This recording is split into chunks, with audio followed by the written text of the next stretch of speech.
Good evening, everyone. Today, I, Nancy, Dr. Nidhi, Yoshita, and Dr. Ananta Lakshmi are going to be your coordinators for the webinar. I welcome you all on behalf of iHera to this enlightening webinar on power of documentation. We are honored to present a distinguished panel of speakers who will share their profound insights on this vital topic. Before that, I would like to call our founders and co-founders on board, please. So we have with us Dr. Ved Prakash, consultant clinical embryologist, Sir is scientific director, Sperm Life Advanced Embryology Lab, Delhi. Professor Sanjay Shukla, Sir is senior consultant clinical embryologist and professor clinical embryology at Mahatma Gandhi University of Medical Sciences and Technology, Jaipur. Then we have with us Dr. Charudat Joshi. Sir is also chairman embryology ISAR and medical director Genes India ART Bank Indore. I would like to call Dr. Charudat Joshi to speak a few words for the webinar. Thank you, Nancy, and very good evening to all. And it is always a pleasure and organizing such kind of webinars. And under iHera, we are doing this kind of webinars from long time now. And I hope this is been very much welcomed in the fraternity. And we will keep on working in this field, and we'll get up with the more new ideas and more new webinars in future also. So once again, I welcome all faculties and the audience to this webinar. I think Dr. Sarpreet has joined. We can start that lecture. Good evening, everyone. Can you hear me clearly? Yes, yes. So can we see the slides now? So I get going with the slides. Sir, Ananta is doing that. So we are starting our session with Dr. Sarpreet. Sir is IFS ASHRAE certified clinical embryologist. He's senior consultant and chief embryologist at Artemis Health Institute since 2009. Sir is convener SIG Quality in ART 2022 to 2024. He's director at Fertilus Academy. He's also won Champion of SR Award at SR Conference 2020, has won the award of Best Convener SIG Clinical Embryology and Best SIG Applied Genetics in 2019 and 2020 to 2021, respectively. His interested areas are cryobiology and male infertility. I welcome you on board, sir. So we are going to talk about documentation, and it's a very difficult topic actually in terms that what do you make out of it. So whatever I could understand, I've tried to incorporate in the slides. So we'll start with the documentation, and we'll focus on the new Act 2021, the new ART Act, and accordingly, so many gazettes have come. So whatever changes we are aware of, we'll try to incorporate everything, and we'll touch upon various consent forms and various other ART forms, just to make you aware that these forms also exist. Because most of the time, people are not aware that these forms exist. We'll not go into the details of what's written in the form, but at least you should be aware that these forms exist, and these are from the government of India, and so you have to abide by and get them signed for the patient and follow the appropriate rules and regulations.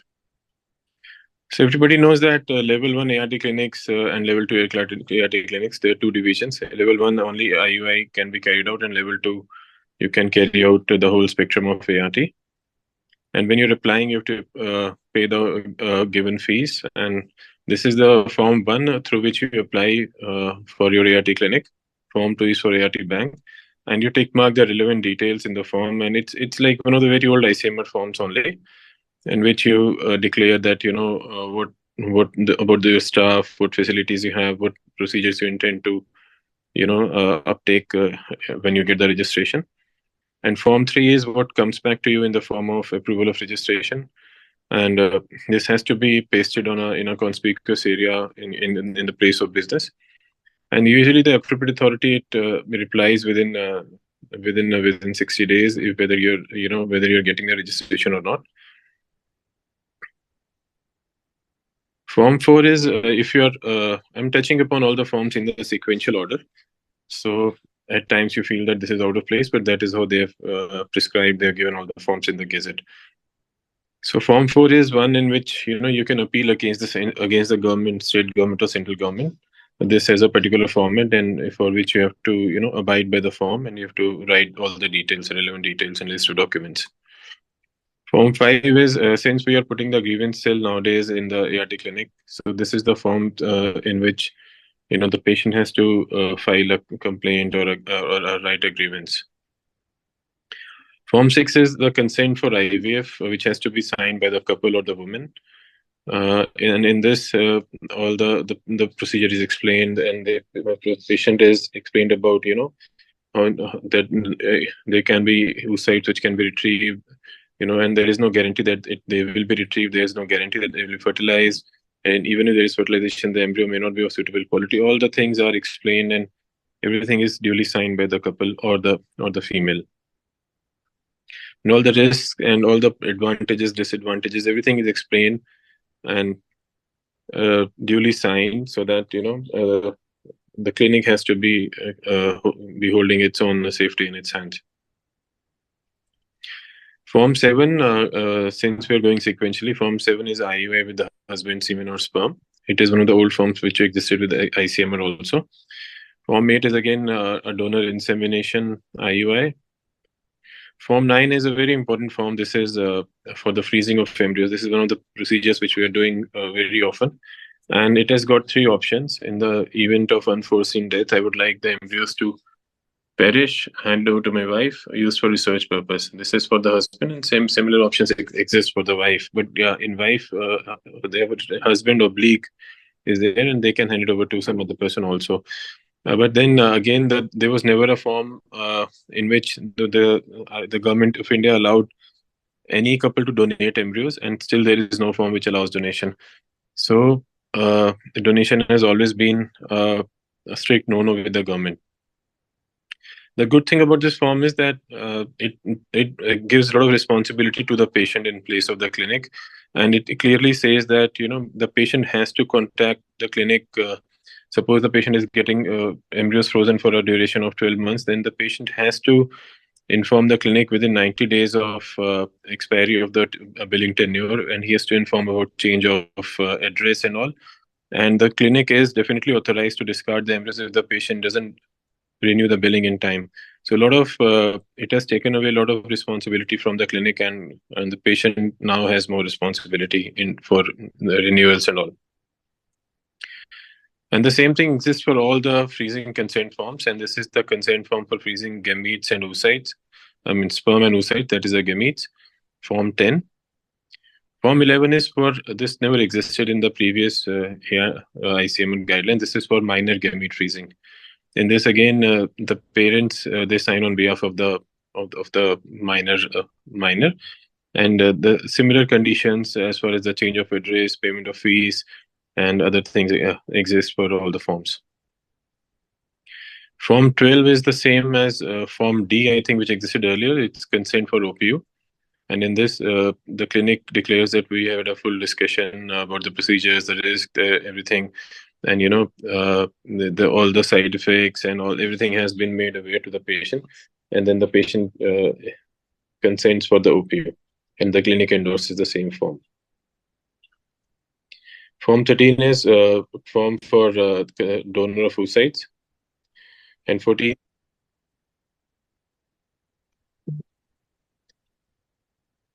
Can you hear me clearly? There was a phone call. 14B is for the. Can you hear me? Yes, yes, yes. Okay.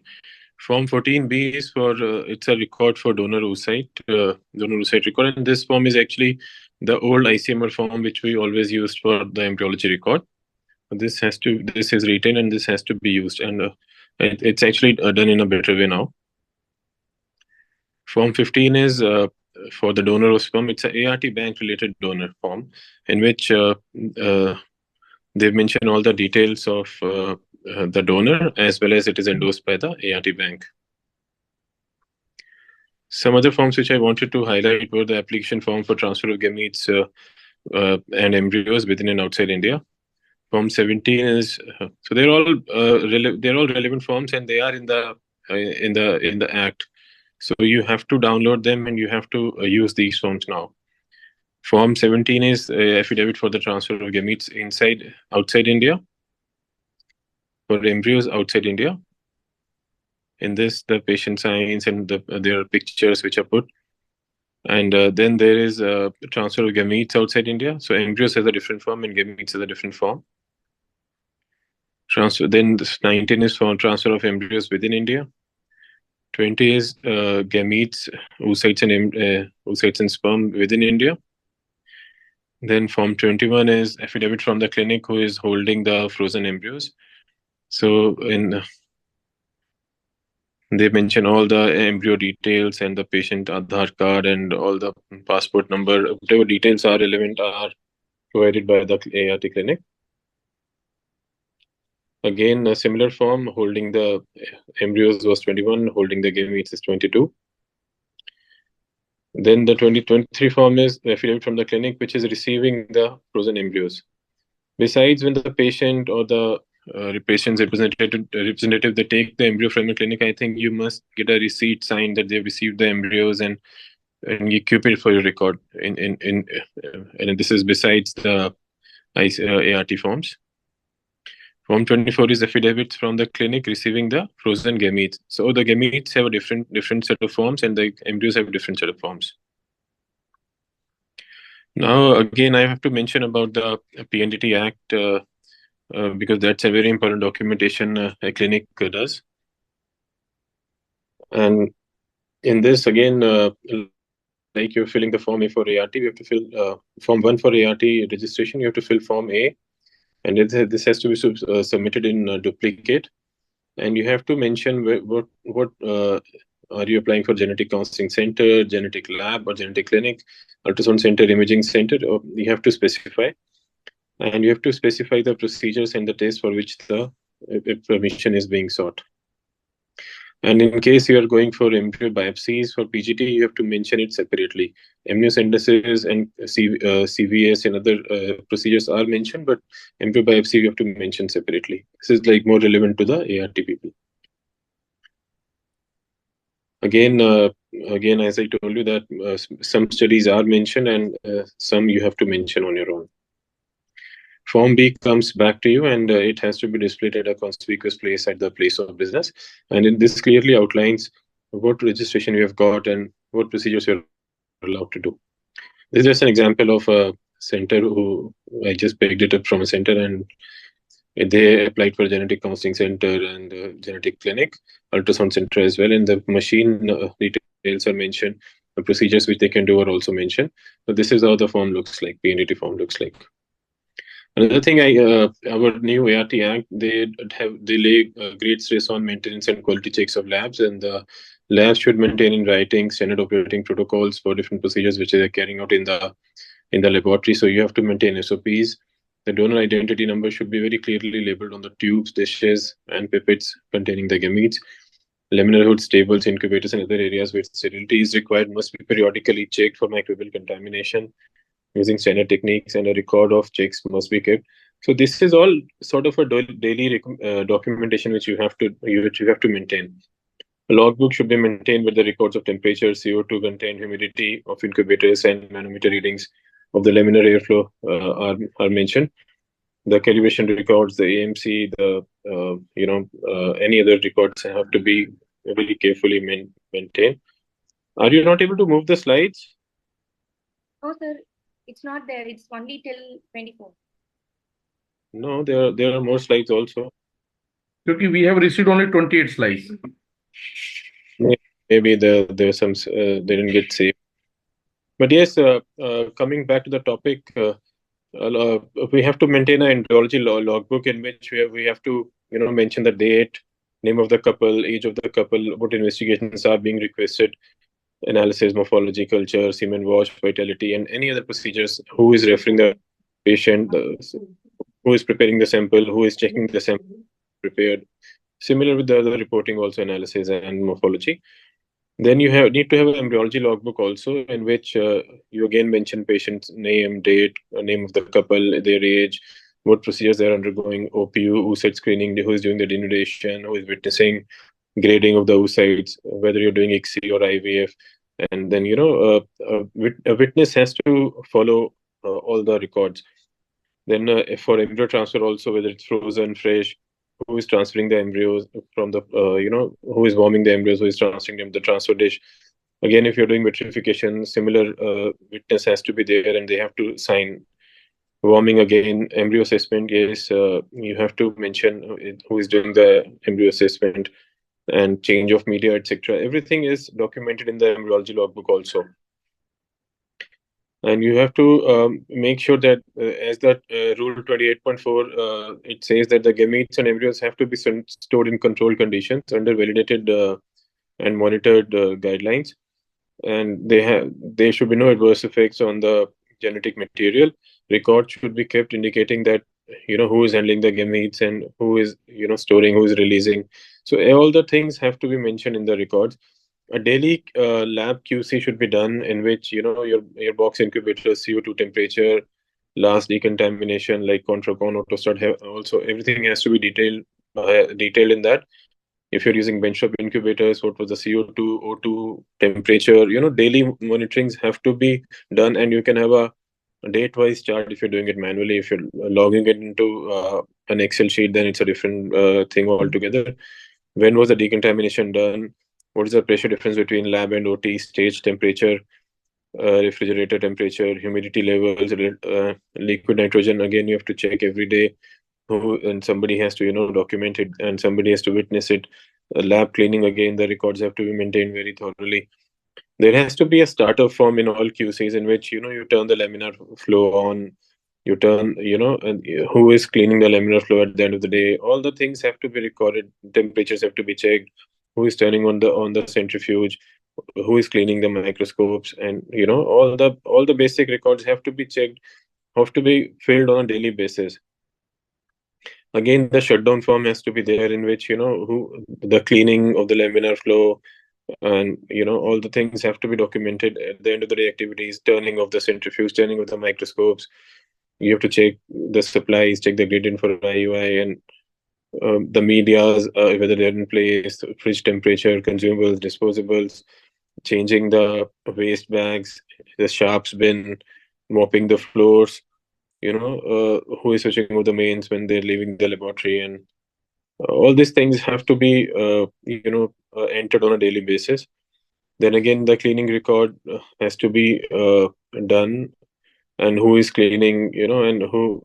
So if in like we work in a setup where the housekeeping staff changes every day, so we kind of do the most of the cleaning ourselves. But again, if you have a permanent staff who is doing it, then the name has to be mentioned, and the person has to sign. The last thing which you have to do, which is very important, is you have to maintain a stock inventory, and anything you're ordering new, you have to enter the details, and the date of receiving, quantity, batch number, expiry date, who is the person responsible for maintaining. All these things have to be maintained, the company who is supplying. And you have to maintain a checklist for all self IVF and ICSI, and you have to very clearly outline that these are the forms which I have to maintain for self IVF or ICSI. These are the forms which I have to maintain for donor IVF.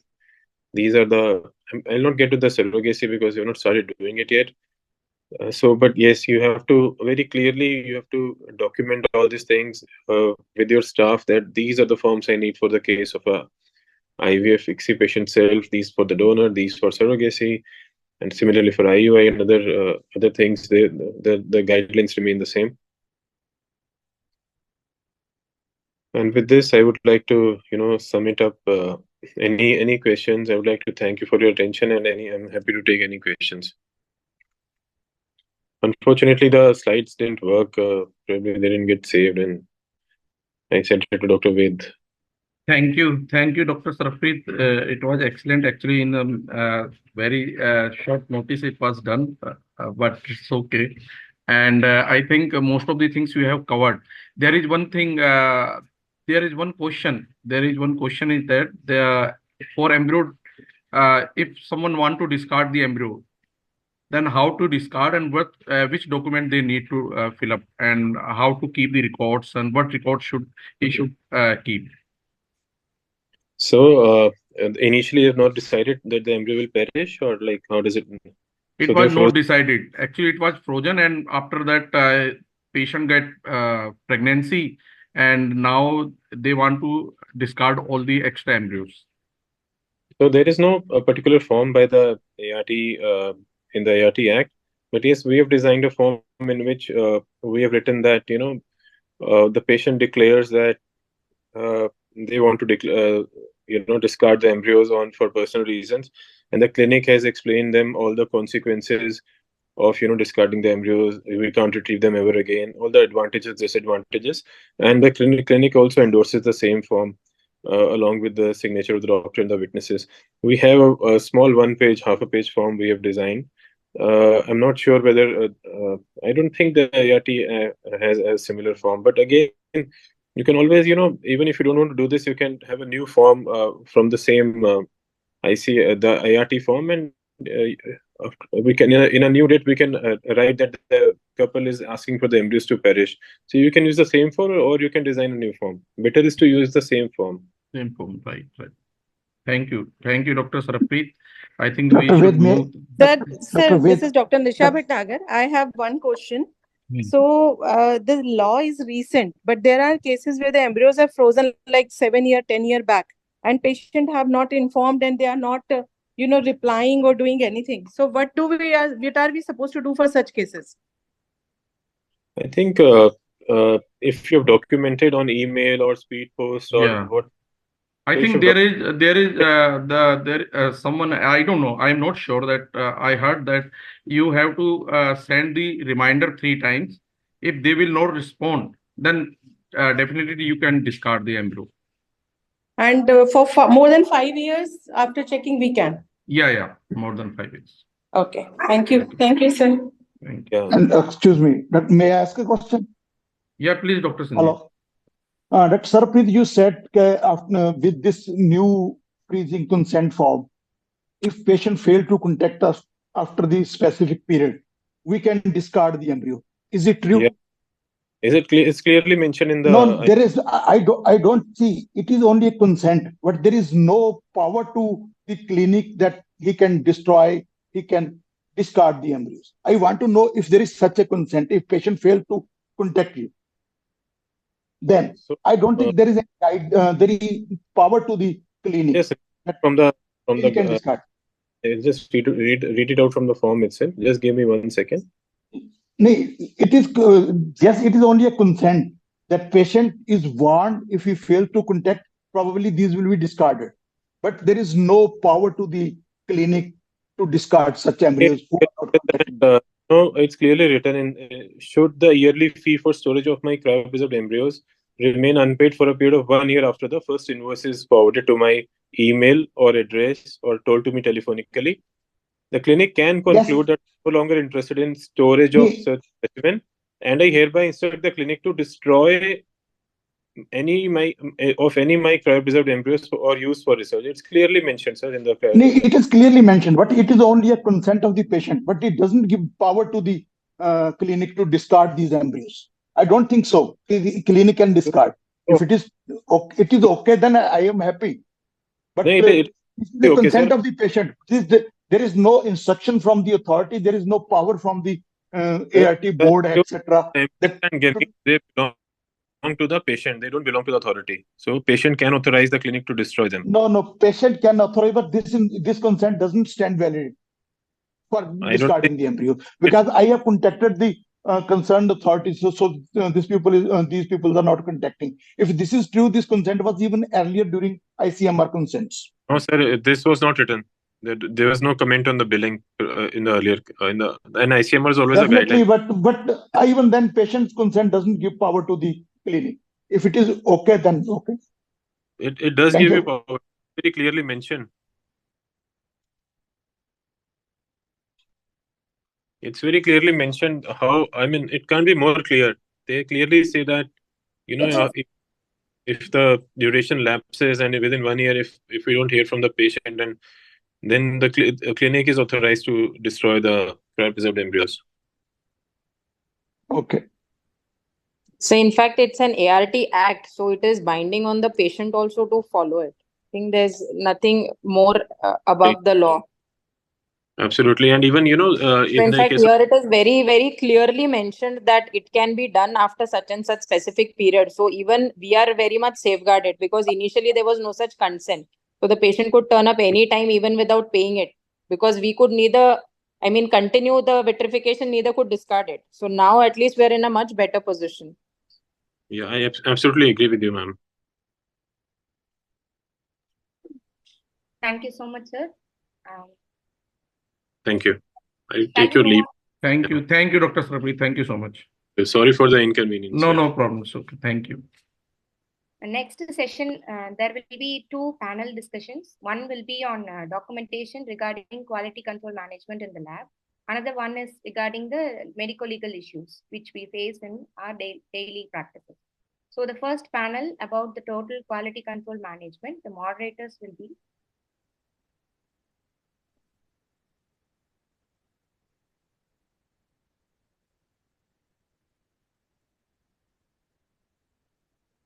I welcome Dr. Krishna Chaitanya, sir. He is currently working as a scientific director, Oasis Center for Reproductive Medicine, Hyderabad. He has finished his Masters in Clinical Embryology from Monash University, Australia. And also he finished his postgraduate diploma in Reproductive Sciences from Monash University. He completed his MBBS from Rajiv Gandhi University. And at Oasis, his main area of work are cryobiology, in vitro maturation of oocytes, andrology, and men's health. Currently, he is working on employing new techniques to improve the success rates in vitro fertilization in PCOD and recurrent in IVF failure. I welcome you, sir. The second moderator of this session is Dr. Sayali Kantari.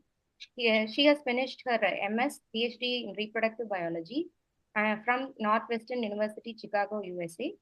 She has also certified PG diploma course in genetics. Also got certification in clinical embryology from USA, ASRM certified clinical embryologist.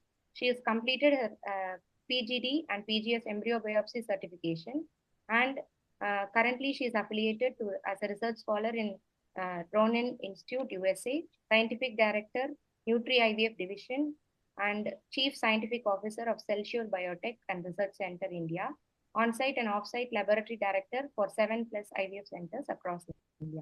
I welcome you, ma'am. You can take over the session and introduce the panelists for today.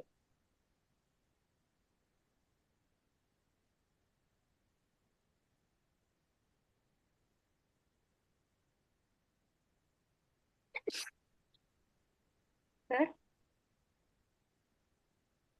Good evening. Am I visible and audible?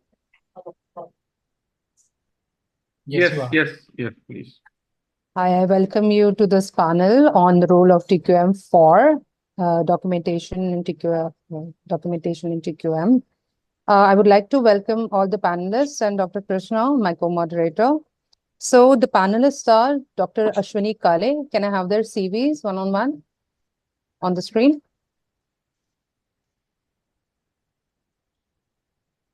Yes, ma'am. Do you have the CVs of the panelists? Yes, ma'am, I'm displaying that. Okay. Able to see, ma'am? No, I can't. No, not yet. No, we can't. Just a minute. Sure.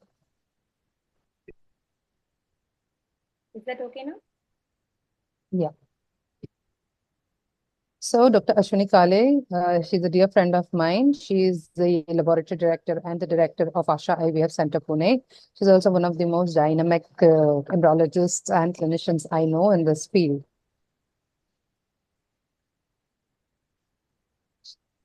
Dr. Sanjeev Maheshwari, he's IVF lab director at Jindal IVF and Nursing Home, Chandigarh. He's MBBS MD ophthalmology. Dr. Devin Patel, he's chief embryologist. You can continue. Dr. Devin Patel, he's chief embryologist at Sunflower Women's Hospital, Ahmedabad, Gujarat. Keep going. Dr. Randhir Singh, sir is a senior to all of us. I'm sorry, are you moving it too fast or am I reading too slow? But we are not in order, ma'am. That's why. Okay. All right. Mr. Shrikant Dodameni, he has embryology certification from USA, EMA, and he's senior manager embryology at Nova IVF Fertility. This is at Hyderabad. Again, Dr. Nisha Chimoto, a dear friend of mine and a very well-known embryologist in India as well as abroad. He's a scientific director and chief embryologist at Vamshpara Fertility and many IVF centers in India. Next. I think All right. Is Dr. Ranjit Singh, sir, here? next panel field. No, that's the next panel. Okay. All right. That's all. Okay. Okay. Is Vikram Singh Bhatti there in the panel today? Yeah, he was supposed to be a panelist. Vikram, are you there with us today here in the panel? You can stop sharing your screen, ma'am. Yeah, Sally will share her screen. Yeah, I'll start sharing mine. Okay.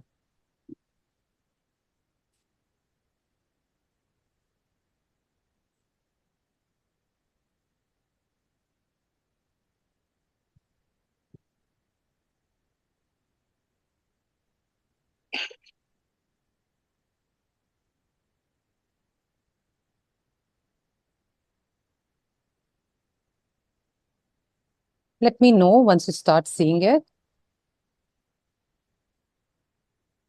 Can everybody see it? The screen? Yep. Okay. So today we'll be looking at the role of documentation for TQMS. And today we are the moderators and we wanted to look at currently, we are dealing with a lot of changes and a lot of documentation which has changed from ART bill. And to begin with, there's a very famous dialogue in Bollywood. Teja mein hu, mark idhar hai. Very clear, very crystal clear. You can see the X, X marks the location. But, in the world of IVF, where we are dealing with human gametes, we are dealing with patients with similar names. Sometimes we're dealing with patients who look similar. We have to be very careful when we are documenting everything, not just from the perspective of reducing errors, but from the perspective of medical legally to be safe, secure, be secure for our patients as well as for ourselves. Because the entire ART industry has now changed. We need far robust documentation. We need people who are trained in, executing this documentation. And we want to avoid, the critical and non-critical errors as much as possible. And to begin with, we had Dr. Saraprit really look at from an overview how to do the consents, how to do the documentation, the PCP entity, the ART bill documentation, which is so very important when you are running a ART level 1 or a ART level 2 clinic. Here we are going to look a little bit more in detail and I'm going to ask our panelists how they are handling the documentation day in and day out and what important role each part is going to play. So Dr. Krishna, I can hand over the PPT to you for the next question. So, to all the panelists, the first question is, in an Indian scenario, Sally, just help me change the next slide, please. Oh, yeah, sorry. Yes. I understand we always look up to the SRM and SRE guidelines and how people do it, or the HFEA.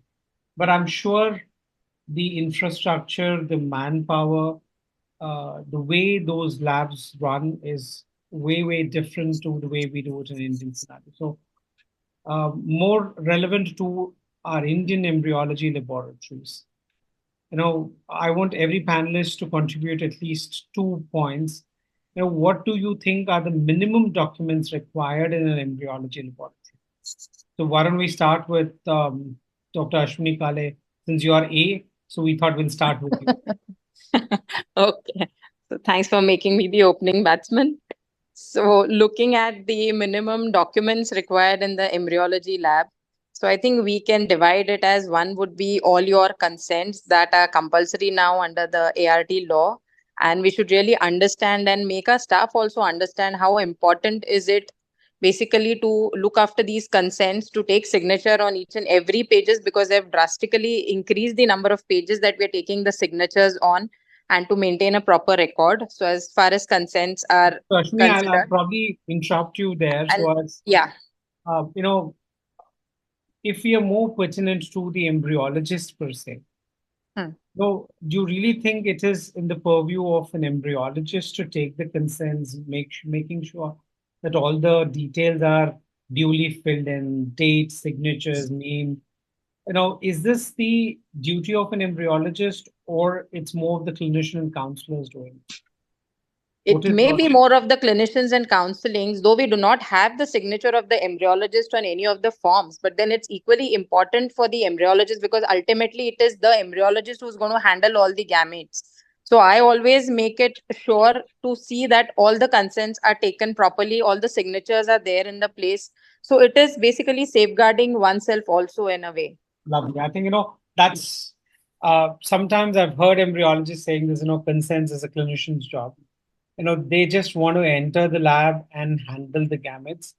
I think, there's a lot of homework that needs to be done. And one of the homeworks in your checklist is to ensure the consents are filled in, especially if it is a third party reproduction. It's very, very important to ensure the patient has given the right consent because we are the one who are really involved in gamete and embryo handling.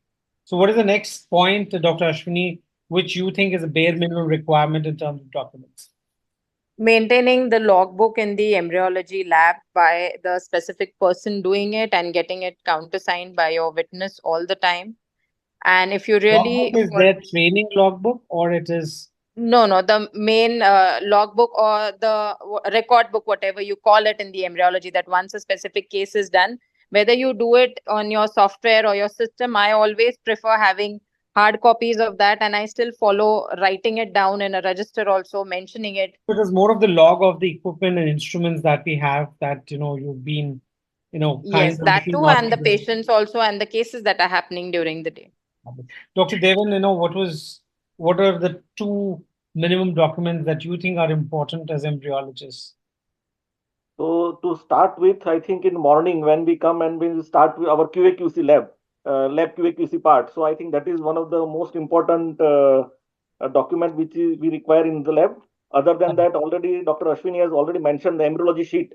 So that is also very important. And during the work, when we maintain the freezing, vitrification. So vitrification data, then embryo thaw.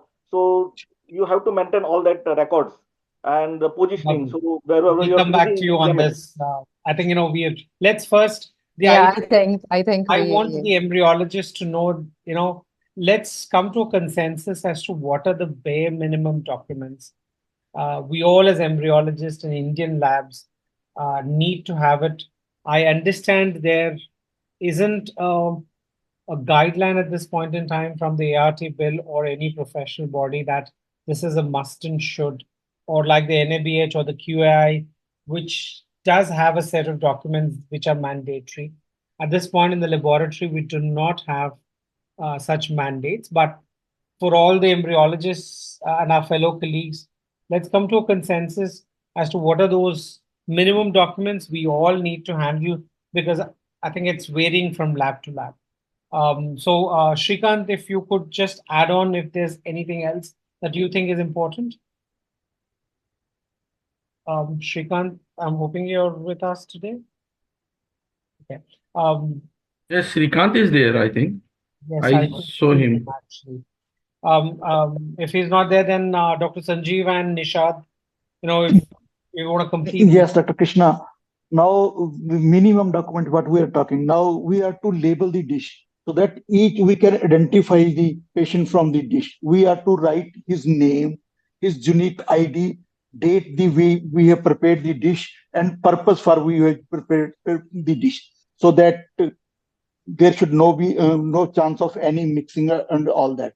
And we should assure that at a time that on the our workstation we should have the gametes or so that brings us to a very important aspect. One couple only. Yeah, Dr. Sanjeev, about do you really want to witness, document the witnessing that you're talking about, or it's more of a verbal thing where you say that this is an SOP in our lab, and everybody does a double witness?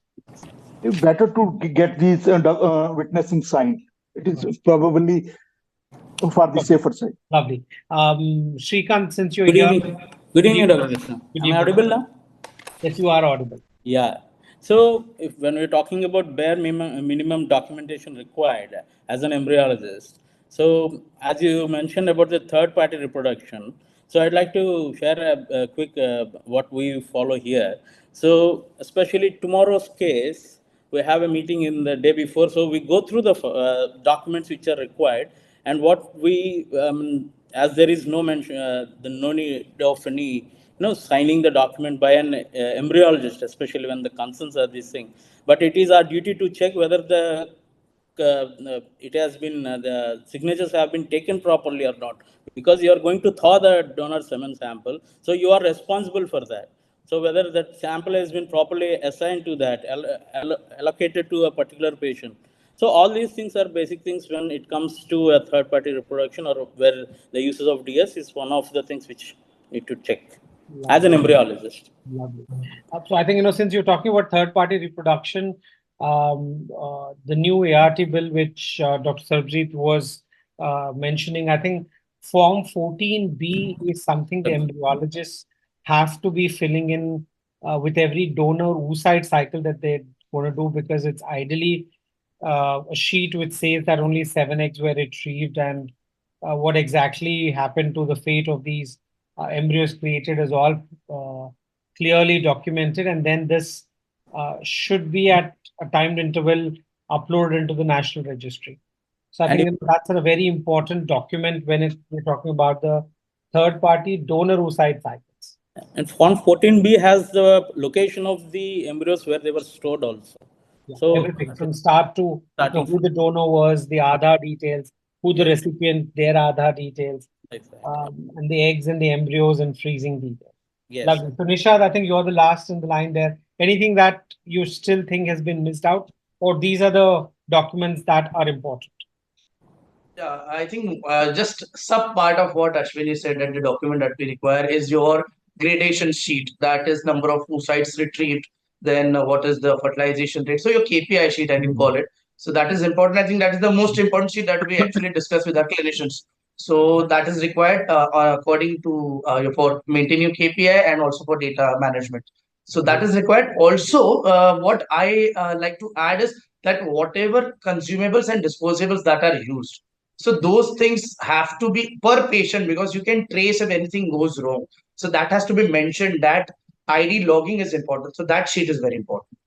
So Nishad, since you brought that thing, which was very important, for the benefit of all the embryologists here, if you could just give us a snapshot of from the receiving of your stock, media or consumables, till you've finished using it, what are the important steps of documentation that's required? Regarding stock, you mean? Regarding the stock, be it culture. Yeah, so obviously, yes. So what I do at my lab is that first of all, we take when the consumables or the media is received, we mention the date of receive date first of all, then date of opening. This should be mentioned. Third is you mentioned the expiry date. These three are very essential. And fourth is your ID code of that consumable or media, so you can retrace what is going on. So I think these four things are more than sufficient for basic data maintenance and minimal requirement. That was fantastic from all the panelists out there. So I think we need documents. I think all of us are of the opinion that if you have not documented, then you've not done it. So it's just not about documenting the cycle progress.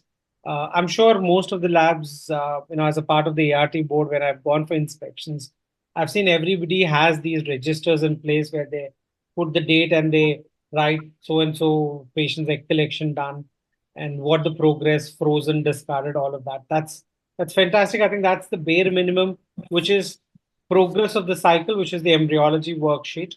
Apart from that, the QC, QA, the entire TQMS documentation is something where we all could do better. There's probably no end of how obsessive you could get with it. So I think all your instruments, equipments, your stock, everything at a timed interval that your lab defines, whether you want to do it twice in a day, once in a day, or twice in a week. I think that's something that each lab will have to define. But right from liquid nitrogen, when it was refilled, what was the level of liquid nitrogen, when did you receive it, to your gas cylinders, what was the levels. I think these are important. So the importance that we give to progress of the gamete and embryos till we freeze, thaw, transfer, discard. I think what's equally is important is documenting your TQMS. Often people say we've done all of this, but there's no hard copies maintained. And especially when things go wrong, there's no way they can go back and track the batch or lot numbers. There's no trend that they actually can do it. So that was a fantastic intro that we started on. I think Sally will take over the next question. Thank you, Dr. Krishna. So basically, the other questions are more of a continuation of what we just started with. What are the documentation that are really required in the embryology lab? And now we come to the point, do we have really a fixed format? Do we need to keep some documentation for the inspection committees ready? What are the required documentation that you have been asked to present during your audits or during your inspections? And is there a fixed format that the team has ever asked for? Do we have any guidelines that we need to follow? For example, for Form 14B that is required for third-party reproduction. Apart from that, are there any documentations that specifically we have to ensure that have to be there during the inspection committee or for an internal audit, especially for the ART bill? So we can begin again with, this time we can begin with Mr. Srikanth and then move on from there. Okay.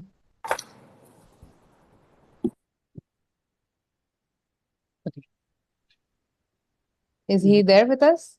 He's got some connectivity issues. We could go. So no issues. Anybody who wants to take, if there are any particular formats that the inspection committee asks you for and that you need to keep I according think, Saili, as of now, the best part is that there's no fixed format or guidelines as such from the ART bill, which tells you what all forms are to be needed in the embryology lab that the PCP and DT people come and check. So each authority has their own way of checking it, correcting it, and asking for the documents. So I think we still need an uniformity regarding this. But the bare minimum documents that we have to keep ready, as Krishna mentioned, all our QA/QC forms. When it was done, all the records, the embryology records, they check at times. Your cryo tank records, whatever straws are thawed, vitrified, all the numbering and everything. So this is what they are looking at right now. And of course, your USG registration, PCP and DT registration. And the only thing that is compulsory, I think, as of now is only the Form 14B and nothing else. Right. So there has also been a question whether Form 14B is to be kept by the centers or by the ART banks. Many ART banks are also ART centers, but depends on the location. So many states and many district authorities have a very different way of inspecting. So we have had a lot of differences from municipality to municipality within Maharashtra as well. But what has been the experience for others? So Dr. Ashwini is from Pune. That has been her experience. I can go to Mr. Srikanth. What is your experience, and do they ask for specific formats? So they have a clarity about what they want to look into. So we should be ready with everything. What is in your listen? What are all the things? What happens in each and every activity? See, I document it in a particular way in my own format, which my company says. Right. And so everybody should have their own format. If there is a generalized format, it is very well. Everybody is very happy. But at any given point, if you document everything, whatever you do, so any audit is easy for. I mean, either it's a state board or the more you document, the better. The more document points are the better for the inspection committee. If you're not documented, you are not done it. Absolutely. Okay. All right. So, Mr. Devin, can we have your? So just I would like to add one thing. Extra was asked was MOU with any bank, ART bank. Yes. That was something which was asked. Yeah. And maybe the certificates, degree certificates and experience certificate for embryologist. We were also asked experience letters for all the doctors that work. Embryologists, medical director as well. So we had to go and appoint me again by the LLP. So those experience letters and, they want the appointment letters. It is just to clarify a paper document which is required for documentation.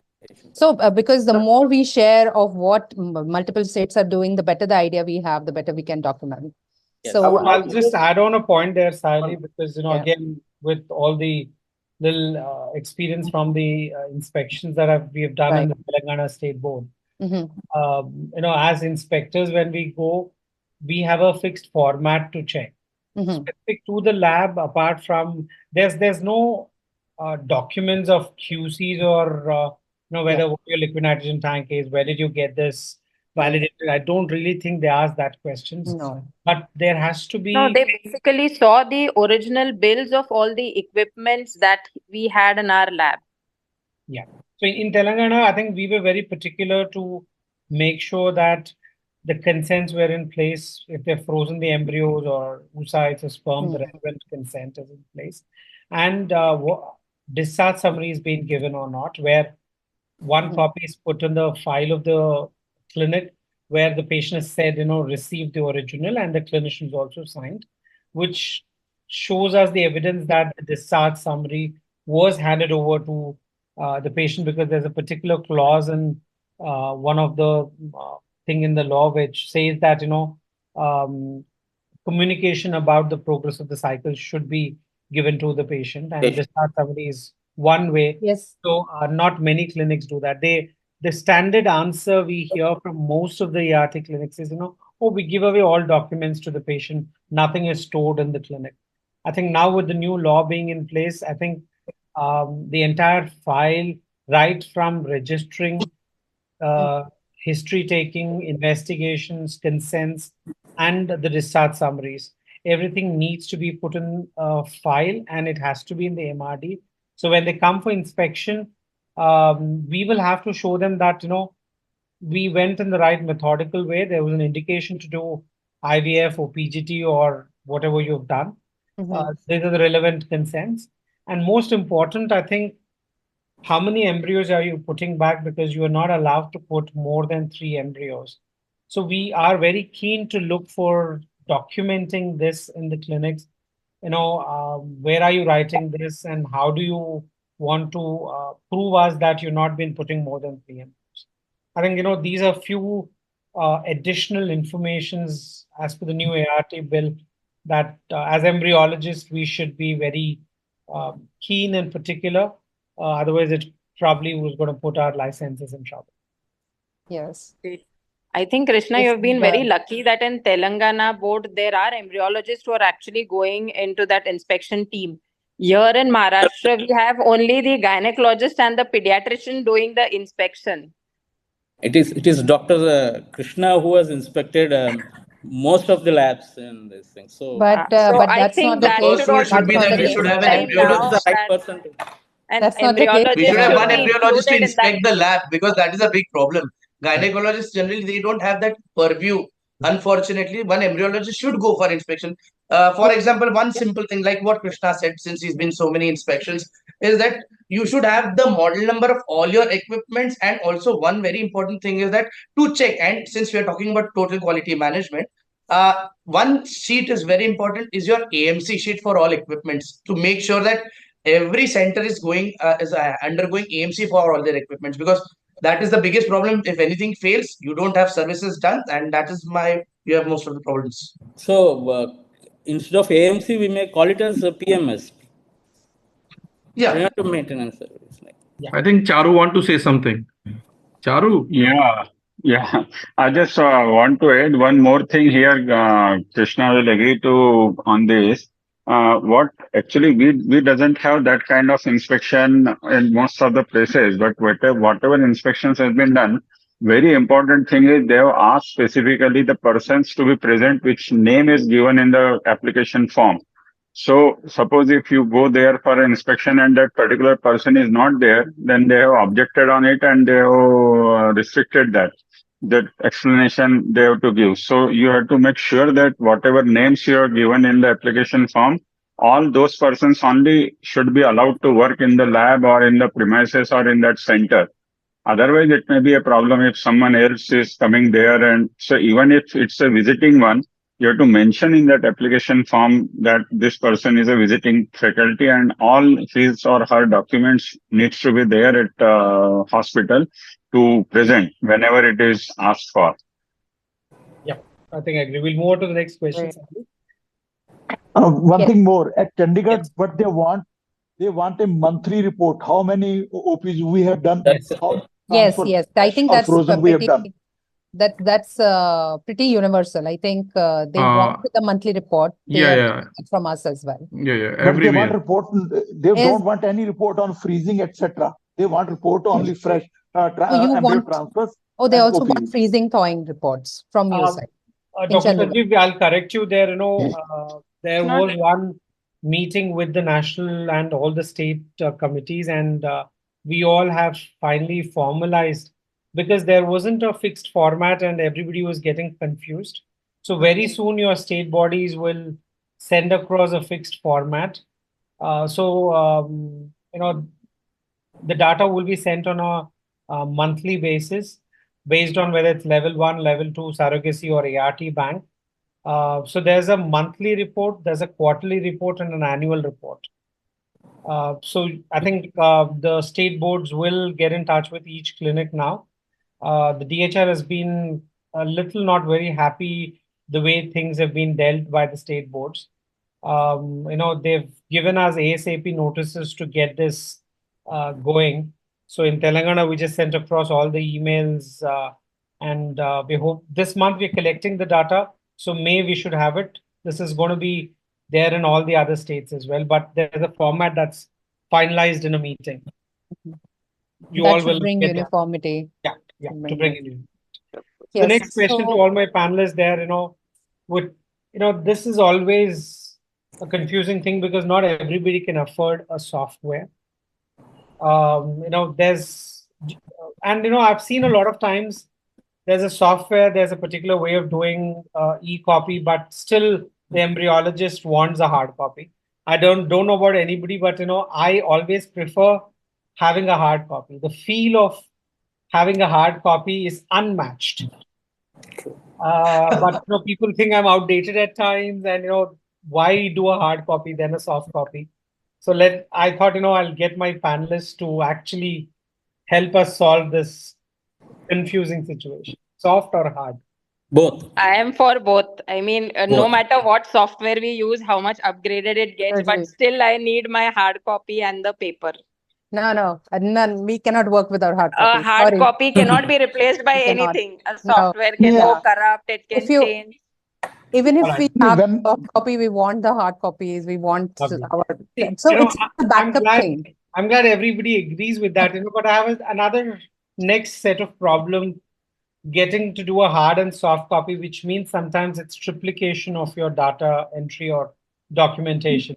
And my juniors think so- absolutely hate that. That's okay. But Dr. I think Krishna, we soft can have more embryologists. Please, now is the time IVF centers should have more embryologists. I think now these embryologists are learning documentation They first should. and embryology probably a little later. I'm so glad. So glad. I think soft copy will replace everything. Once this national registry comes into existence, we have to upload our reports. So I don't think we can upload hard copies, and it is very difficult to store hard copies. No, So even though in overall- ultrasound we have this registry, we still maintain the hard copies, even though we submit But the that is not actually. I think you are doing the double work. But if you No, are no, to, no, no. I would like to. See, double work is anyways required because double work is already required. Because need you're in the to- lab, to do there analysis everybody and does all not have a tag. I know. So it is. So we Even can. if you Hard have, copy maybe- Nishad, I'll tell you, I have like 30 branches there. I went and invested in 30 tabs, and for 4 or 5 Nobody tabs, uses. the rest 25 have not touched the tab. Yeah. So, giving It is them- easier to write when you're working. I mean, it's a thing that we've been taught. It's very difficult to, although you've got screens and mobile, do you use your mobile to store your data in lab? Then how can you expect it to be written in your tab also? You have paper, it's easier to write. And then you convert.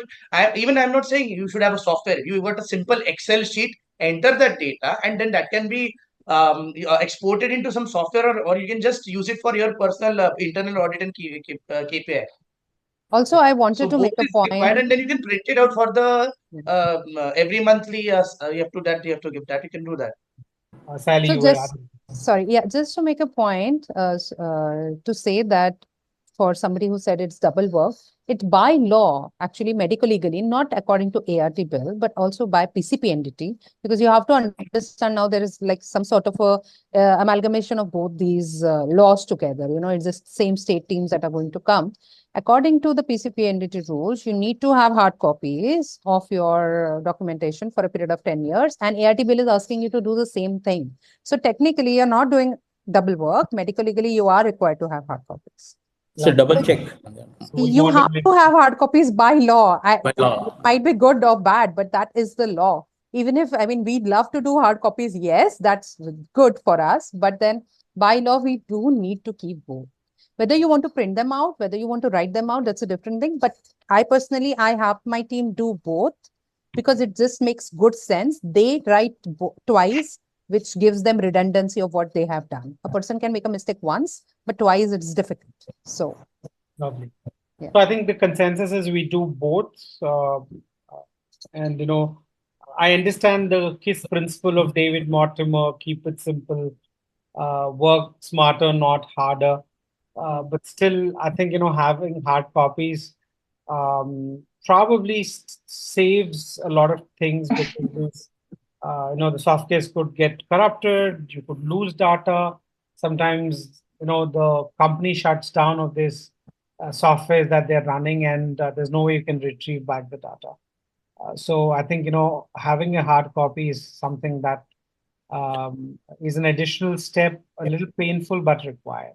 Sally.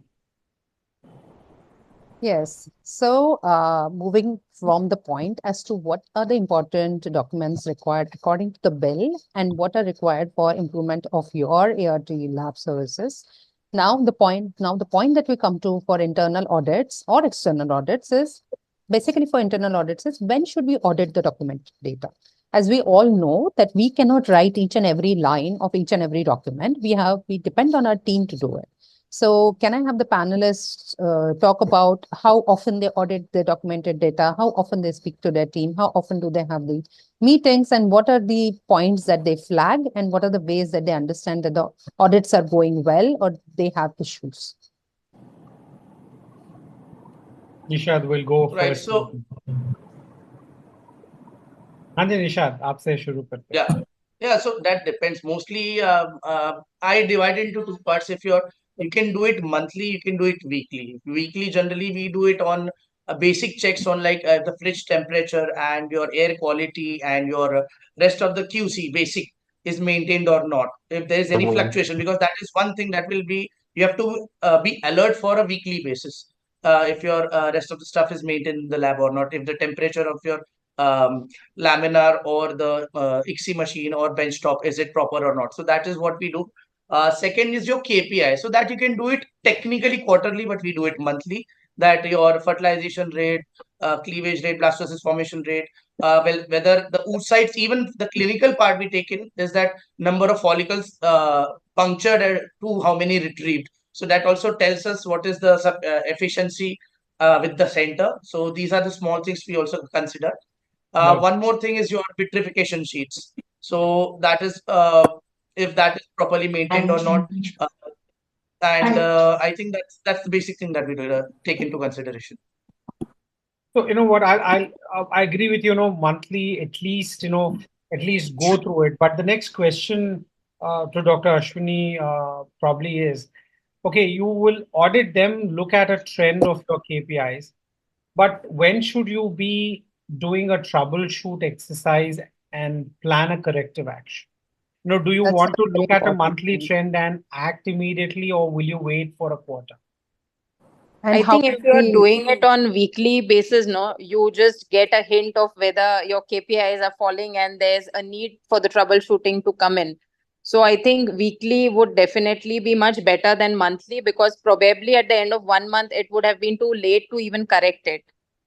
But you know, let's say this Monday morning, my clinician comes and let's say on Wednesday, I've done 5 ICSI procedures and day 5 is Monday. Monday morning, I come and tell her that, you know, 2 cases, a good blastocyst, all other 3 washouts are there. And my clinician wants me to do a troubleshoot. Sit across, discuss and check what went wrong. And I would probably I might want to investigate, but not take up a Audit per se. audit per se, because my other two cases have given. Went well. It's three of them, and if my whole last month the conversions have been good and not concerning, I might not want to do it. But clinicians expect us to do an investigation and come up with a plan of action. What is your thoughts? Should we really be acting every day, every week for the ups and downs that we see in the lab? See, I truly feel that as an embryologist, you're troubleshooting every day, because not every day is going to be very smooth and nice. Something or the other goes wrong every day. I mean, whether it's on the clinical part or the embryology part. But I think every lab has its own KPIs, and you yourself come to know that when the corrective action is needed. So I think if there is one or two case, probably you could just counsel the clinician, or at least sit across and try checking if there's something really major going on. But then, yes, if all the cases are going down, it's time that you have to sit back, audit it. And I mean, definitely it's a red flag that time. You just cannot wait for another month probably to see if it's the same thing coming up again. So, Dr. Devan, in your view, what is an early KPI which calls for an immediate troubleshooting? You do a root cause analysis and you really want to do all of that exercise. What is the earliest KPI which is going to be concerning? So first thing, for my lab, I would be super active when the new media batch comes in. So I use single step media. So whenever new batch comes in, I am I want to check pH. So that is the first thing I do. And I am again super active when the cylinder gets changed. So tri-gas cylinder we are using. So basically, whenever the cylinder gets changed, again I want to check my pH. So these are the two things which I do very actively. Other than that, I think if these two things are really maintained very nicely, although daily QC, QA check is required, like temperature and everything, definitely it is important. But then, yes, these are the 2 points where definitely something goes wrong. So for me, these are the 2 points very, very important. Other than that, yes, as you told, the first alert will be blastulation rate, or at least to be very early, maybe fertilization rate. So these two things are this can give very nicely put. Whenever we have a change in our equipment or our inlets, like the media and the gas, that's a very important point, and I do exactly what he does. So I love it. Checking pH, right, left, center. That is something that we do. So any change, any major change, media, oil. Of course, oil you cannot change, but you can monitor, because there have been reports where the oil has changed and there have been issues. So any change, audit it, document it, but you don't need to do the full audit, I guess. Like Dr. Krishna said and Dr. Devan said, you can look at fertilization rate, you can look at blastocyst rates, and then see whether they are still within your range, within the range of your lab KPIs. So, I think, Saili, you mentioned a really good point here, that when you're checking, we should check one thing at a time, because, it suddenly happens that the clinician, everybody gets so hyper about the KPIs following that they want to change in everything. Like They check change for the gas, everything. change the gas cylinder, check the VOC, change the media, change the temperature. So we also have to understand as a team that we'll have to check each thing at a time. So that much patience probably is the forgot key. change the embryologist. In my case, may not happen. Dr. Krishna, may I add something? Fortunately, Dr. and Krishna, may I add something? Yes. The second thing is also important, Dr. that you Sanjeev, yes. also have to look for the cohort of cases also. Because, Yes. at times you are looking at cases who are POR, poor responders, or poor ovarian reserves also. And then suddenly all those 5-6 cases come in a line, and the blastulation rate falls down, and the clinician also feels that something is going wrong. But when you just sit back and look at the case history also, that time you can make out that probably this is the oocyte problem and not the entire lab problem. Lovely. We'll go to Dr. Sanjeev and come back. Dr. Sanjeev, basically, half of the things that we already said. We cannot check the KPIs on daily basis, but definitely we can check the clustering. If there is a clustering, then definitely it is lab fault. If there are individual case falling, probably we can wait for the audit. It may be monthly basis, that is good. but clustering should be immediately inquired into detail for anything else, because clustering can lab, if there is a lab fault, probably clustering will happen. Moreover, if cases are continuously falling and falling for more than 7 days, then you should check your quality control and everything. To all the audience out there, so that's the need of the hour. We got to be documenting it, and if you're not auditing what you documented, then it's absolutely not making sense. Just trying to say my gut feeling says everything is okay in the lab, or everything is going well, or everything is going bad. I've had certain times clinicians coming and saying, you know what, I'm not happy with the results. Then I say, can you be more specific? What do you mean you're not happy with results? They're like, ऐसे ही happy नहीं है. Then I go pull the Excel sheets out, and then I show them, madam, your average blasters conversion is 60. Your implantation rates have been 58%. What is it that you're not happy with? Then they come and say, what? Last month it was 72%. This month it's come down to 63%.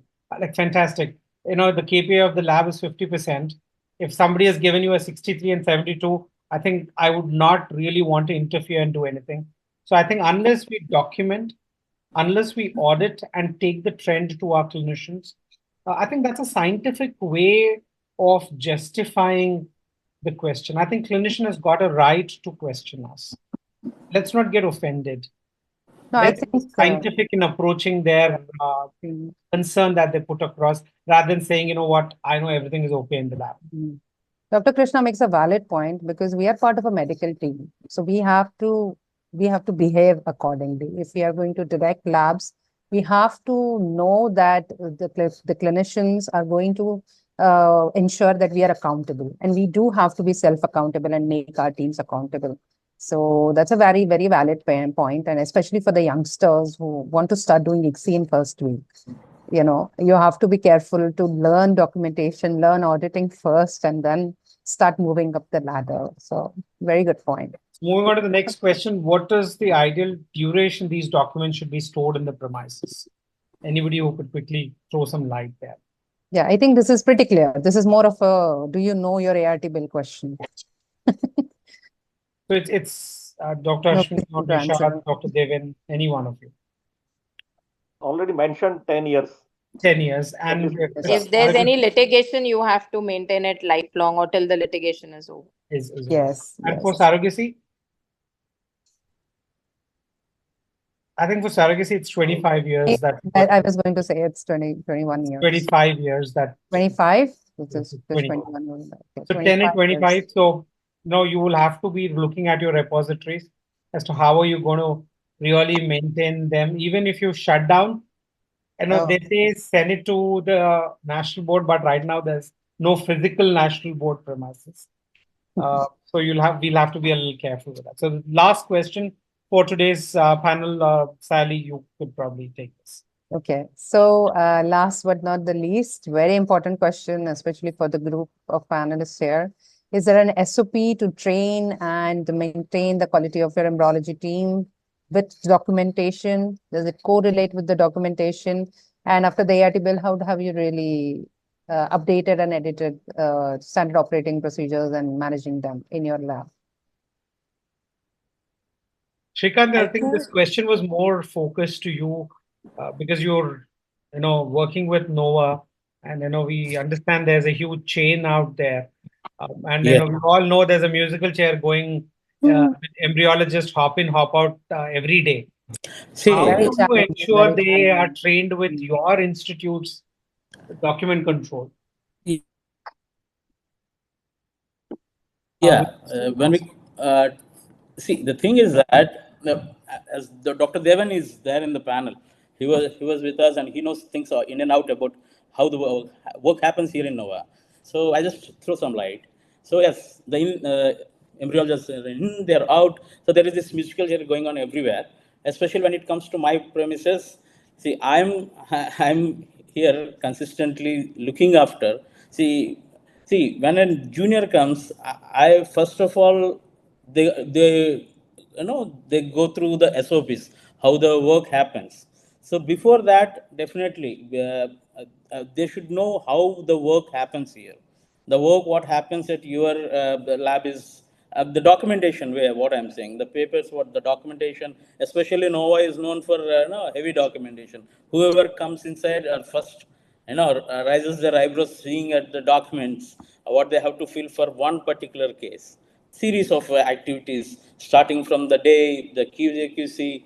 So it is not an SOP. It is just like the basics what you have to learn if You you give want. them any specific training, or they learn Internally, on the job? lab to lab it is. I mean, lab to lab, definitely there will be a training, because even at the time of ICSI, not only the positioning of the polar body, the breakage, how it is there, and everything, they're Only all done. specific to document control.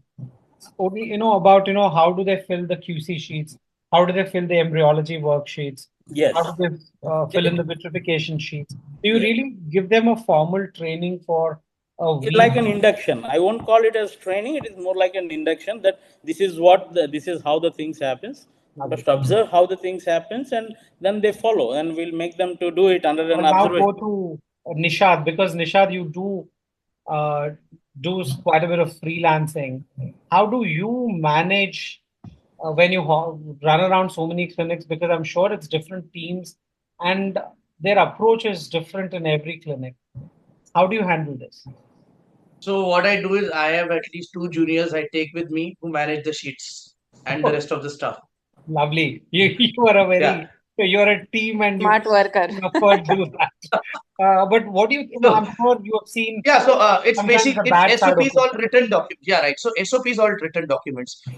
Even if somebody new is coming to my center, 1 or 2 weeks is first is it's purely observership, that they get to see what is going on, how it is going on, and what is required simultaneously. For example, that we are doing embryo grading. So they are standing there, and one of the juniors is taking the data record. So they get to know that this is everything is like, even I've got like this thick of sheets for per patient. So each and everything is documented, from your air quality to the embryo grading to the patient's report, age, everything. Whole sheet is there. I have that extra sheet. So the embryologist junior, they are also accustomed and aware that this is what we require. So that helps them to understand that the fridge temperature is to be taken daily, for example. Then rest of the temperatures, or the air quality has to be measured. We've got WhatsApp groups in that we add them, and they also get to know what is going on in the labs. So that also helps them a lot. So when you're doing multiple labs also, I am there to see something, my junior is there, and below that the third person will take care of the rest. So even the liquid nitrogen is filled, that we get labels. So what I believe is, have that printer, label printer. So we print everything. If anything has to be changed, date of change and next date of change, that is also mentioned. So these are the small things they get to know. They observe, and automatically, I think they are quite smart enough, and they have got at least some background, so they catch up quite easily and quickly. Any closing remarks from Dr. Ashwini and Dr. Can I David? add one thing? Yes, please, Dr. David. Yeah. So basically, the question was, do we require SOP or not? So I definitely. No, we definitely need a SOP. Yeah, definitely. How do we manage SOPs? Yeah, is and the the thing question. is, it is required for the trainee perspective also, because he or she should be knowing that what is the timeline.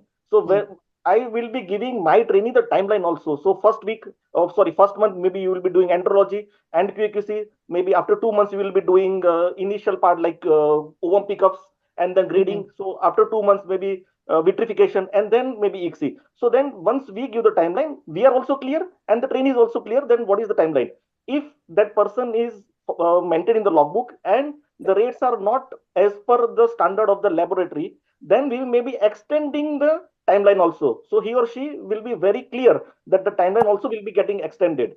And in SOP, we mention the number of procedures also, how many to observe and how many he will be doing in somebody's presence. And then finally, independently, how many he or she will be doing. So there are 3 parts. Yeah. And then we finally validate the person that, okay, you are validated for this procedure. And then stepwise, we go by the procedures. And then finally, we validate as an embryologist. How lovely the way you enumerated, right from wanting to keep documents to their training to how you use your SOP, and then finally validating the embryologist. So very nicely. And that just speaks about your experience and passion, Dr. Yes. David. It was music to ears. Absolutely. Yeah, that's right. Here you talk so good about the whole training aspect. So I think to close on there, to everybody out there, I think we're in an era where documentation is mandatory, and if you do not do it, it will lead to a criminal proceeding. Your licenses will get suspended. There is no way you can get away by not documenting it. So it is an essential part. You know, ICSI is not the only thing that makes you a good embryologist. I think a good documentation, a good TQM program, and building up a good work culture, I think that makes all of us good embryologists. Thank you, Ihera, for that wonderful opportunity. Thank you, panelists. I was so spoken out of the heart from your practical experiences. I'm sure all of us have got some take-home messages there. Thank you, Sally, for helping. Thank you. It was lovely to co-moderate with you. Thank you. Thank you everybody. so much. The panel. Thank you, Ved sir, for the Thank you very support. Thank you.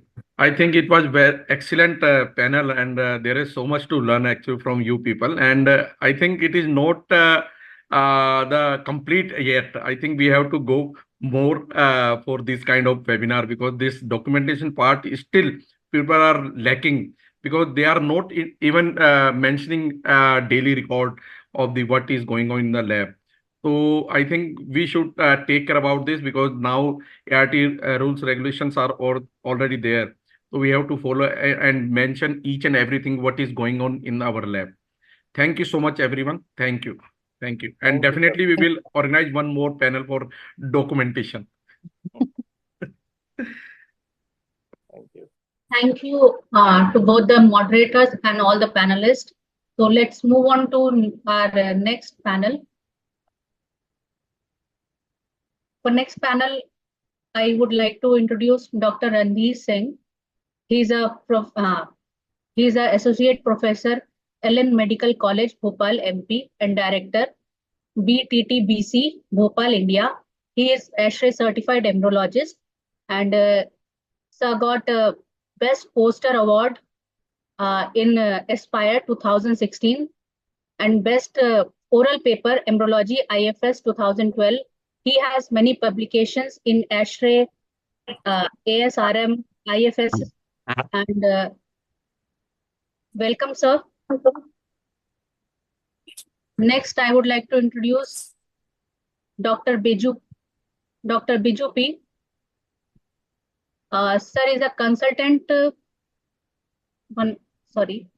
is a consultant and director as SBM IVF, SBM Hospital, Karunganallapalli, Kerala.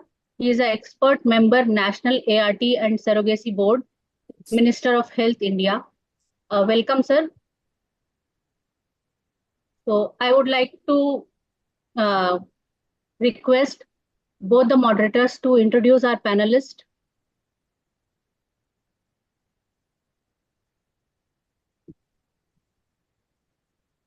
Yoshita, can you make it in a slideshow mode? Yeah, please make it in slideshow mode.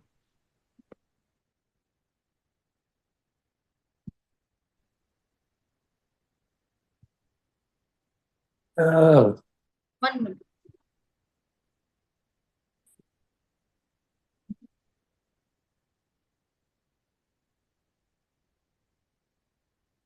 Oh.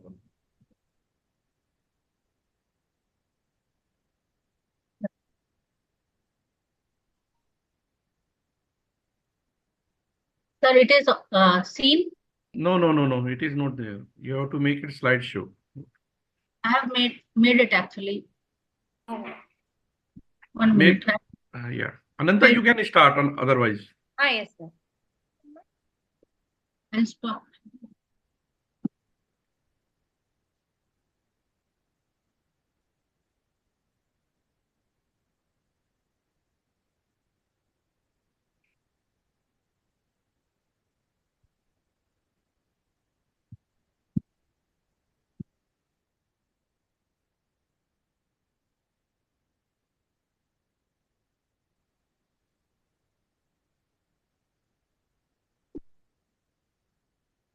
Is it visible, sir?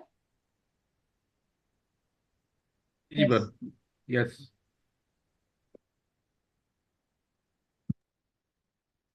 Hi, Dr. Biju, you can start now. Yes. Good evening. Thank you, Prakash sir, for inviting me for this panel. So I would like to introduce my panelist, Dr. M.S. Srinivas. He's a director and principal embryologist, Care Fertility Private Limited. He's a founder president of ACE, and he's a Mysore University MSc in ART course director and vice chairperson is our embryology and scientific director Narayana Health, and past president of KISAR Karnataka chapter and ICMR expert committee member for ART guideline and ART bank. Next slide. Welcome you, sir. Next slide. Dr. Krishnamurthy Swaminathan sir is a past president of ACE and scientific director of Chandai CRM Mangalore, and he is the MD and CEO of Jones Academy Chennai. Welcome to this panel. Next slide, please. Dr. Ravi Nirvani, he is a PhD in reproductive biology, chief embryologist and ART consultant, executive committee member, KISAR and ACE India. Welcome, sir, to this panel. And Dr. Nisha Bhatnagar, she's a medical director at Evia Fertility and IVF Center, New Delhi. Good evening, sir. Good evening, sir. Good evening. Dr. Chayadat Doshi is a chairman embryology ISAR, and he's experienced in more than 20 years in embryology. As a consultant embryologist, past president past president ACE, and co-founder of IHER. Welcome you, sir. Welcome, Nisha madam. And Dr. Parag Nandi is scientific director and clinical embryologist of Cradle Fertility Center, Kolkata. Welcome you, sir, to today's panel. Next slide. Vikram Singh, PhD is from Rajasthan, is a director of Navankar IVF. Welcome you, sir, to this panel. Dr. Manoj Salani is a director of Ayush Hospital and Test Tube Baby Center, Raipur, Chhattisgarh.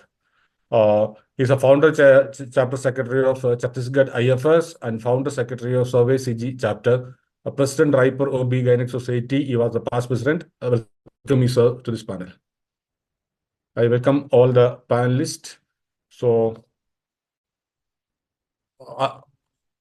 shall I share the slide? Yeah, please. If you have, you can share, please. No, it's like share the screen. Yeah, please. Go ahead. Good evening, all. This is that slide is seen, right? Yes. Wendy, sir, are you there? Dr. Randhir will be joining in 10 minutes. Okay. Yeah, he'll be joining in 10 minutes. Hello, everyone. Yeah. So you can carry on. Yeah. This one is a hurry. Actually, I thought like Dr. Randhir will prepare the slide. Early morning, 2 o'clock, I got a message saying that Biju will prepare the slide. I didn't get time. So I was in another conference in Hari. I prepared these slides. Anyway, I hope I can do some justice for today's panel. Yeah. It's basically, I prepared the slides with some clinical scenarios. Some of the state AAs and state nodal officers had called me for the doubts, some cases, and some is like, imaginary case also. So coming to the first slide. I think it's next slide. It's I am slide sharing. Yeah, fine. Oh, fine. It's a case number 1. Mrs. X and Mr. M approaches level 1 center for infertility treatment. Gynecologist in the level 1 clinic advised IVF. She was stimulated for IVF and ended up in hyperstimulation, then referred to another level 2 center for further management. In that level 2 center, she develops further complications, but they manage successfully. But the the couple files a case against level 1 and level 2 centers. So in this case, what is the medical legal issue in this case? So my panelists, anyone can take the question. And the second question, the first question, after the first question, we can go to a second question. Yeah. So Pardon, sir? hyperstimulation, hyperstimulation is known complication, but important thing is which stimulation protocol was used, and they did proper AFC count, AMH count, and on what basis they started the stimulation and on which what was the initial dose of the gonadotropin used, and was it agonist protocol and antagonist protocol, and most importantly, whether the doctor previously they counseled the patient that you can land up in hyperstimulation, and these are the chances of your. So this is Sir, very, very. Sir, So I this think is. the sorry, sir. Sir, I think the most important medical legal issue in this case is that she was stimulated in a level 1 clinic. Level Yeah, actually, 1 level clinic 1, is they should not, not do the stimulation for IVF. yes. Yeah, So yeah, level differ 1 from. clinic is not entitled to do a stimulation for IVF. IVF. They can do only IUI or timed intercourse, but not IVF. So the medical legal part is that she was stimulated in a level 1 clinic. Now, if a level 1 clinic has to do the stimulation, the necessary documentation is number 1, a MOU with a level 2 clinic, and number 2, the stimulation should be done under the supervision of a level 2 clinic. Like the doctor, the stimulation sheet would have the sign and signature and prescription of the level 2 clinic doctor. Moreover, that consent has to be from the level 2 clinic's consent, and the counseling, Yes. everything has to be done in the level 2 clinic, Level 2, not in the yes. level 1. Actually, level 1 is allowed up to IUI, but if the level 1 person actually legally is allowed, then what are the other documents needed if suppose that she's been Can I come in? Yes, sir. Yes, sir. Yes, sir. See, basically, it is what it particular case says about a documentation. No, you have to primarily, the patient is approaching level 1 clinic, it is fine. This is where the procedure other than the IVF can be done. Advanced technology cannot be done in the level 1 clinic. Level 1 clinic is entitled to stimulate for the IUI purpose. Okay. Whenever they have been stimulated for IUI purpose, there are chances of converting these IUI cases. Okay. Basically, when the level 1 clinic should be educated enough to deal with the patient. Okay. And here, like Chelani told, it is a known cause. So if you are doing a stimulation protocol, I'm not talking about level 1 cannot do stimulation protocol. Nowhere it is mentioned actually. Okay. With the memo of understanding, they can be doing it. Because anyway, they have tied up with the level 1 clinic. Even I have started the level 2 clinic. Level 1 clinic will be running as a satellite unit where the patients will be going and approaching level 2 clinic with a MOU, it will be done. Here, documentation is very important. Even when you in a level 1 clinic, you are doing it, you are supposed to send this patient for the level 2 clinic of memo of understanding only. So here the complication comes actually, even when we are doing a level 2 clinic also, hyperstimulations do come. Documentation is important. There are so many documents, it has to be signed by the, the recipient couple or the couple who is undergoing. There are chances of a risk factor. They are entering all these things. If this document in future, if the patient goes for the any legal kind of a thing, whether a level 1 or a level 2, which is undergone a memo of understanding, can be protected. So documentation here is very important. Each and every step you explain the patient, take a consent of each and everything, then you counsel the patient. I don't think you'll be in a problem. If management is very important. When the PCO cases, we have identified whether the patient is AMH is more, they are prone to this one. Then accordingly, they will be doing the stimulation. And if the complication comes, it is level 1, 2 doctor. Level 2 doctors is the responsibility to take care. Think no more discussion in this case. Anyone else want to put any point in this? So basically, sir, in this case, I just make one clarification, sir. If the level 1 clinic, if it stimulates suppose if it's a hyper-stimulated case for IUI also.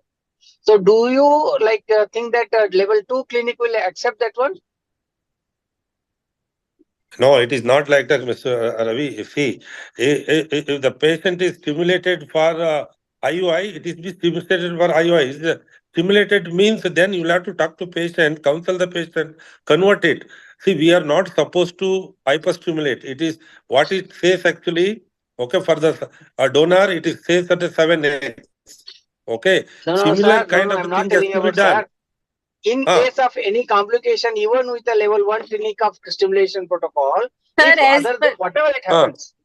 So, sir, as per my understanding, all level 1 clinic have to have a MOU with the level 2 clinic.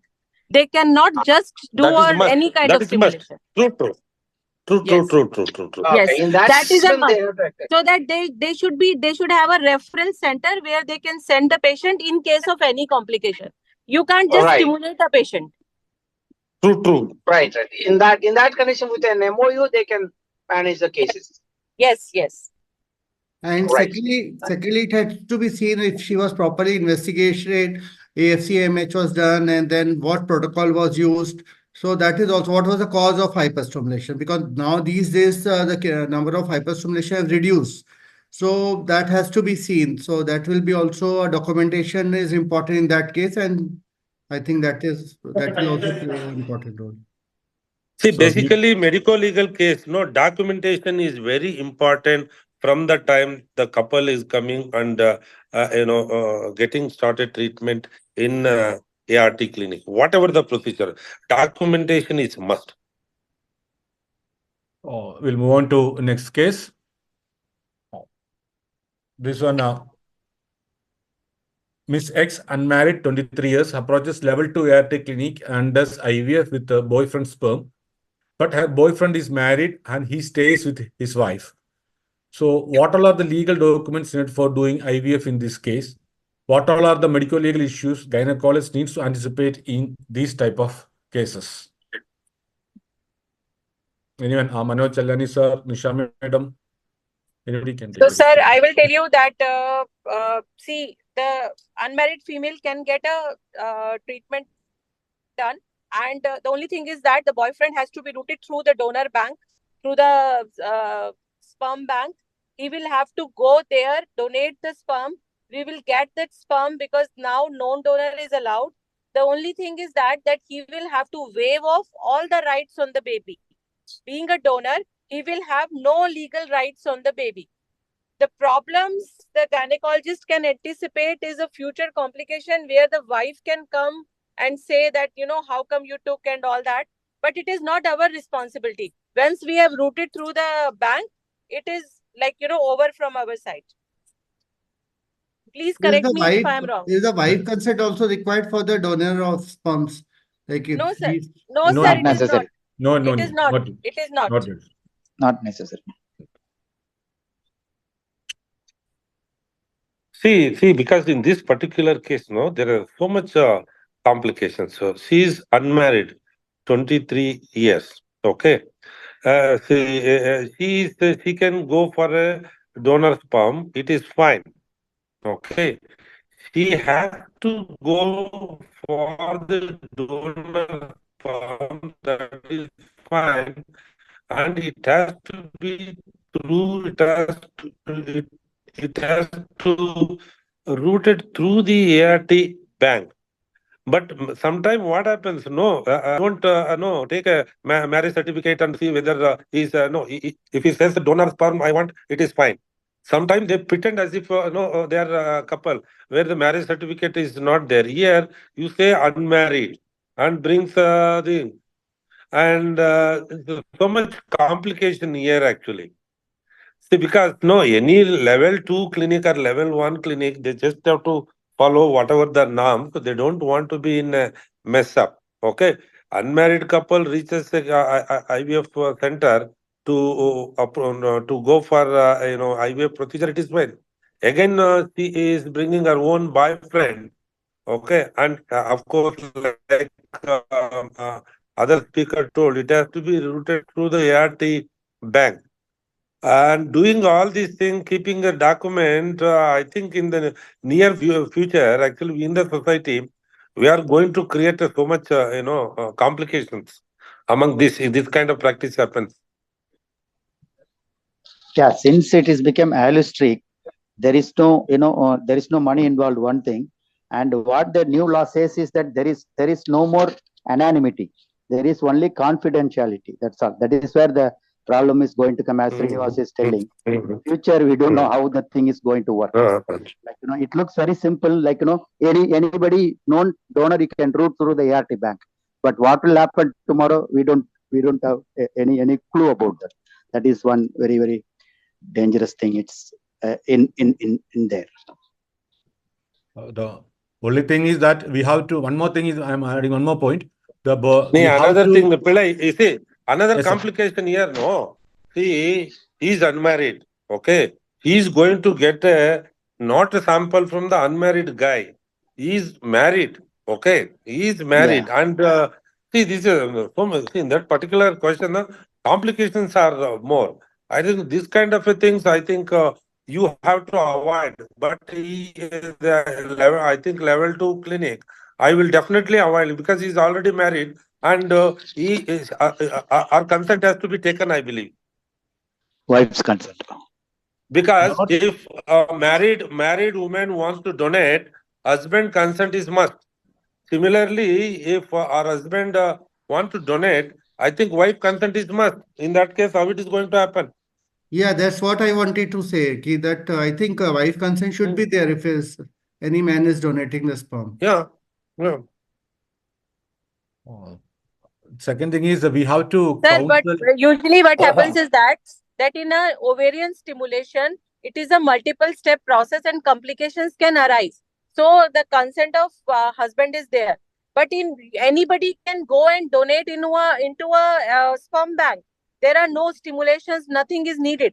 You don't even know whether the person going there is married, unmarried. They don't check.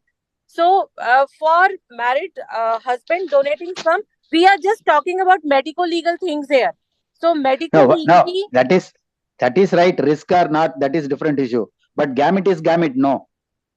No. See, what you said is right.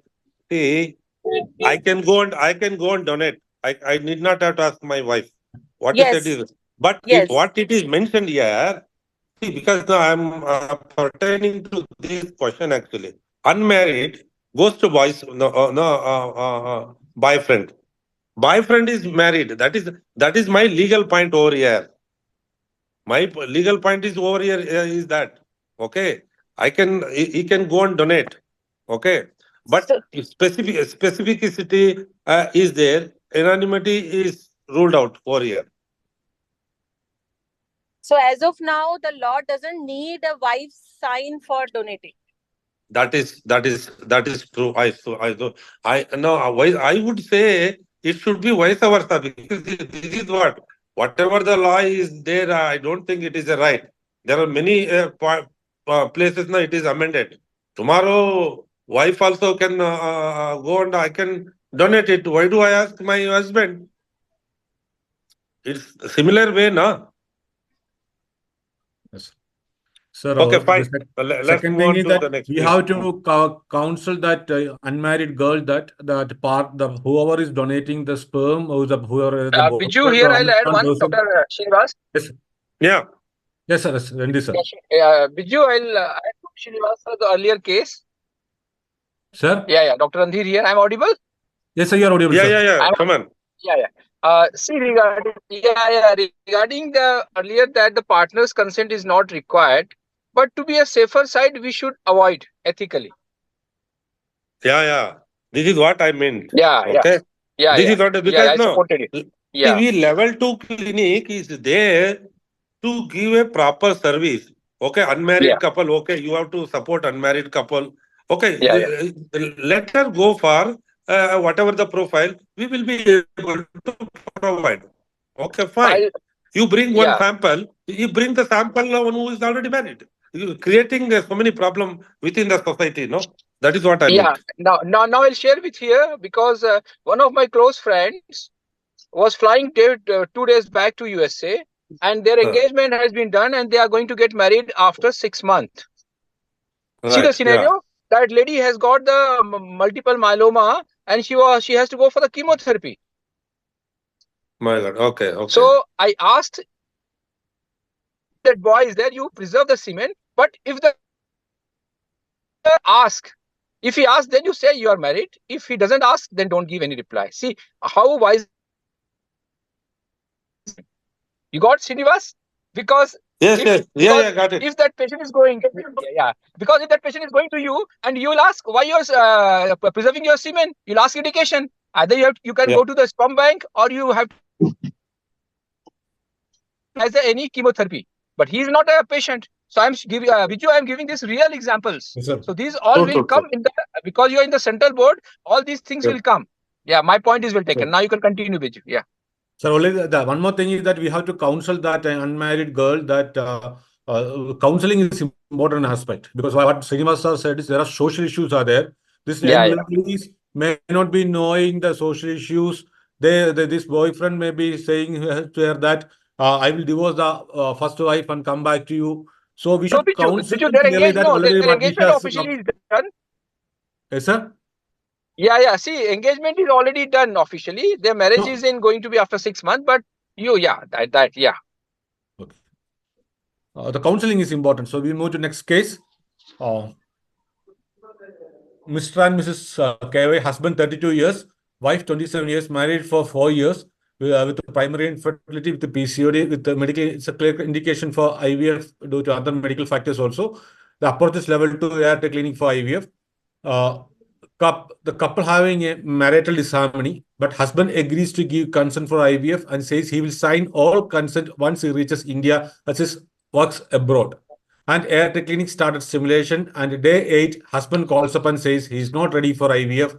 And on follicular study, wife having 20 follicles in each ovaries. So how to proceed? This is a real case happened to one of my friend.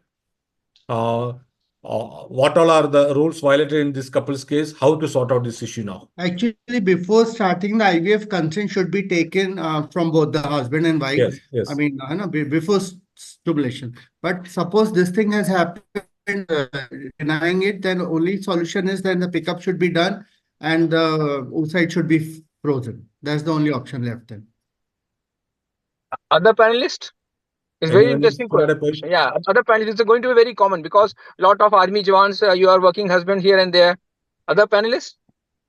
Srinivas, sir? Nisha, madam? Yes, it's understood, sir. When there is no option, the egg has to be frozen. No, before this, what Ravi, I think the couple had marital disharmony and husband agrees to give consent for IVF when his bag reaches. Nowadays, email consent. By email, you are getting a properties agreement, everything notarized done. We should promote a email or any consent on the WhatsApp. Because that, that I wanted to Usually in the part of where I do Mangalore, around 40% of the people live in abroad, UAE countries. We have a system here, we'll take the digital sign and we document everything digitally. So that if anything goes wrong, we can support that, and obviously we can freeze the oocyte. No doubt about that. But the consent, that should be done immediately, whether it is digital or manual. It should be done because most of the legal issues comes when the consent is misplaced or miscommunicated or misplaced. So that should be very, very clear. And I'll share my 15-20 years back when I started a practice here. The husband came once, and then he was an army Jawan. Then he gave consent, and then we continued the IVF. Whether it was IU or IVF, I don't know. But the patient used to come with the father and the patient alone. Then after coming back, he told that, no, I don't want donor sperm. So at the last moment, we cancel the cycle. So this also sometimes there. Today I have given the consent, but at the end of the procedure, I might withdraw my consent. What your Biju's point here legally? Sir, ideally we should have both the husband and wife's consent before starting the stimulation. Given the counseling, both of them has to sign. And in this case, we knew that there is a marital disharmony. Better we avoid these type of cases for taking for stimulation. Exactly. Yeah. We should avoid, because when they have marital disharmony, we can expect anything. And secondly, Swami sir said digital signature. So ideally, we should get a embassy attested thing. So when they are abroad, it's always better to do an embassy attestation on the consent. because tomorrow they may say somebody has faked my consent, all that things can Yes, happen. yes, yes. These are the practical issues we are facing, because a lot of, as Dr. Rendis sir pointed out, many army jawan, many couples, many husbands are in abroad, so they may not they cannot come on, they cannot come on time, or any leave cannot be sanctioned. So many things can happen. They may stuck there for 4 to 5 years. So all these things has to be addressed actually in the, we have to somehow other way, we have to find a solution for all these things. So moving Yes. to yes. Yeah. Here again, I Biju. Suppose Yes, the sir. patient gives consent on day 1 of the OPU. Just before ET or giving sample, he denies the consent. Yes, sir. So we are bound to follow that at the last moment, because he's ready to not to go with the donor sperm at the just last moment. Yes, Because sir. it is right. We're not going to return the money to him. I think that is okay. We can Yes, do sir. now. We have to whatever happens, we have to, because medically we have to legally also we have to aspirate the oocyte, sir, because otherwise the patient will be in trouble. Her life will be in trouble. Moving to next slides, we can decide whether to after aspiration we can decide whether to discard the oocyte or all the things. Dr. Srinivas sir had messaged that he's leaving for summer function. Thank you, sir. Next case. Right.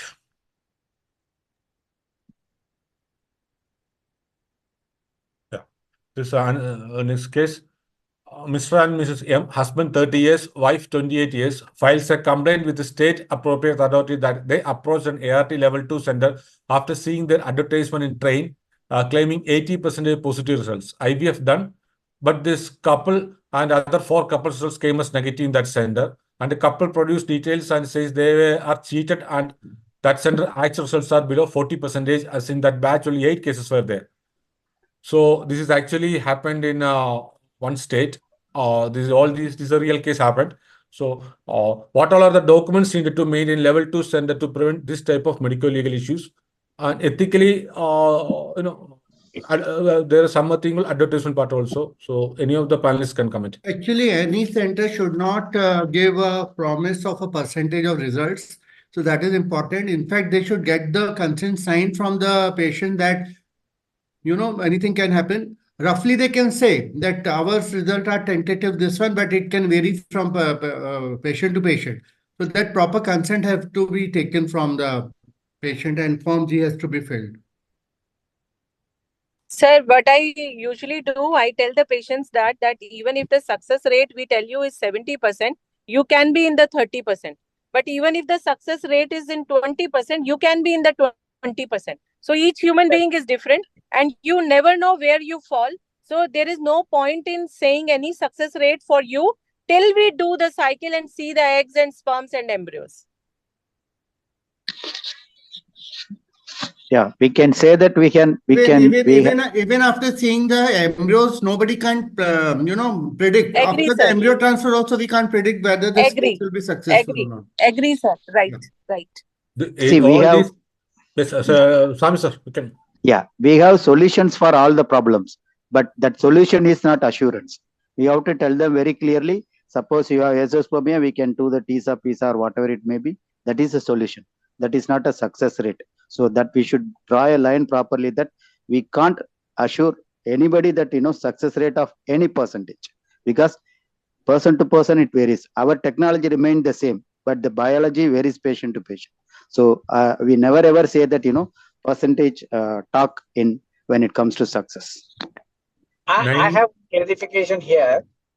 See, when the patient, after doing the procedure, patient will ask, how is my sperms and how is my eggs? Then we say that it is egg is good and sperms are good. After that, whatever these discussions happens and the patient got failed. So they'll revert back to us. Egg is good, sperms is good, embryo has come positive, good embryo. And how you can put me in a 20% or 30% of negative result?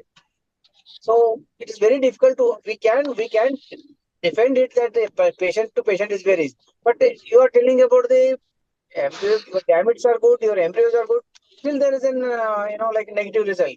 See, there is other part called endometrium, that no one can see. That is there. That a patient will not understand the endometrium. See, that's what how you put. You are explaining. You are That's what explaining how. about the gamete. That's what Patient that's what asking I'm about telling. only The the way gamete. how you put scientifically, medically, that is important. Even we want every patient should pregnant, but it is not possible. No. So we have to explain to them. This is a age factor. Like what age you are We coming. will never discuss the endometrium. That's what Ravi. I'm telling. We have to discuss all this.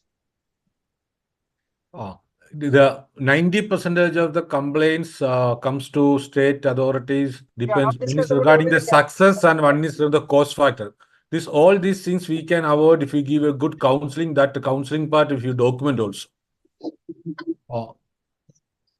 We will move to next slide. If any, okay, fine, yeah. Yes, sir. Those things has to be discussed properly. Counsel the patient, but many things it will not happen. Our results are 70. Our results are 80. It goes like that. Yeah. This Mr. and Mrs. T, husband 52 years, wife I 48 don't years. understand the person who is claiming the 80, 70, 80 results. I don't know they are really treating the infertile patients. How can the infertile patient can give up to 80% of results? In that is the case, means Indian results are, they are flourishing like anything in the world. That's a next case. Mr. and Mrs. T, husband 52 years and wife 48 years, approaches level 2 IVF clinic for treatment. Embryo donation AD done and conceived but aborted 20 weeks. Sends a legal notice to center, says that they were assured 100% chance of take home baby. Same was published in that IVF and advertisement. It's the same like the old case. So what are the documents we maintained by the ART clinic by this case? And what all documents we maintained by the ART bank in this case? Because this was embryo donation, both oocyte and sperm had come from bank only. What all were the documents and consents to be taken from the couple by the IVF clinic for this case? So in the same case, they should not have given this success, this thing assurance. So that is the one thing. And apart from documents are concerned, for oocyte donor form 14A should be signed, and for sperm donor form 15. And then for embryo, when you receive this thing for that 14B is required. All the consent forms are important and counseling. Same like the typical. Yeah. Biju here. I'm again joined. 100% who gives the result? Even if you do angiography, angioplasty, renal transplant, anything, who gives the 100% guarantee? I don't know. Swami, is there any nobody. which has got 100% guarantee? 100% solution is there. That's what I'm telling. No guarantee of success. Assurance. No, I think Baiju and you know better than me. Like we can't advertise something like that. No, but I'll tell you verbally. I'll tell you when I started Swami 20 years back. My Indore, I'll not tell a name. At that time, 20 years back, the success rate was 20 to 40% maximum. So, but one of my centers in Indore used to say they are saying 80%. Then I thought the patients say lie. Yeah. Then many patients told. So I'm telling you, really, some of the doctors are saying this. Yes. Because that is not a good. Yeah. That should be message. Yeah. Correct. That's ethical advertisements. So that's a thing. Yeah. Yes, exactly. Mr. and Mrs. M, legal age for IVF. Wife case went for underwent IVF with the home donation, ODXC done, and embryos frozen. Plan for embryo transfer on later date, but couple doesn't turn up for embryo transfer. How to proceed? What are the documents needed in level 2 ART center before freezing the embryos and discarding the embryos? How to legally communicate with the couple before discarding the embryos? So they should do the embryo, freezing and fill the form 9, I think, form 9, that is there for that. So, and then they have to communicate also through email, through courier, this registered post also, and that should be followed. That basically the consent itself is there. We have to store. We have to store the embryos up to 10 years. That's what the rule says. Yeah. So that's what I'm saying. Embryo freezing should be done, and then they should inform them. But now at least we have. Yeah, now at least we have some legal frame. Otherwise there are embryos lying 20 years, 30 years. We can't discard the embryo just like that. Created But with so much of detail. Biju, the payment was done only for 6 months or 1 year.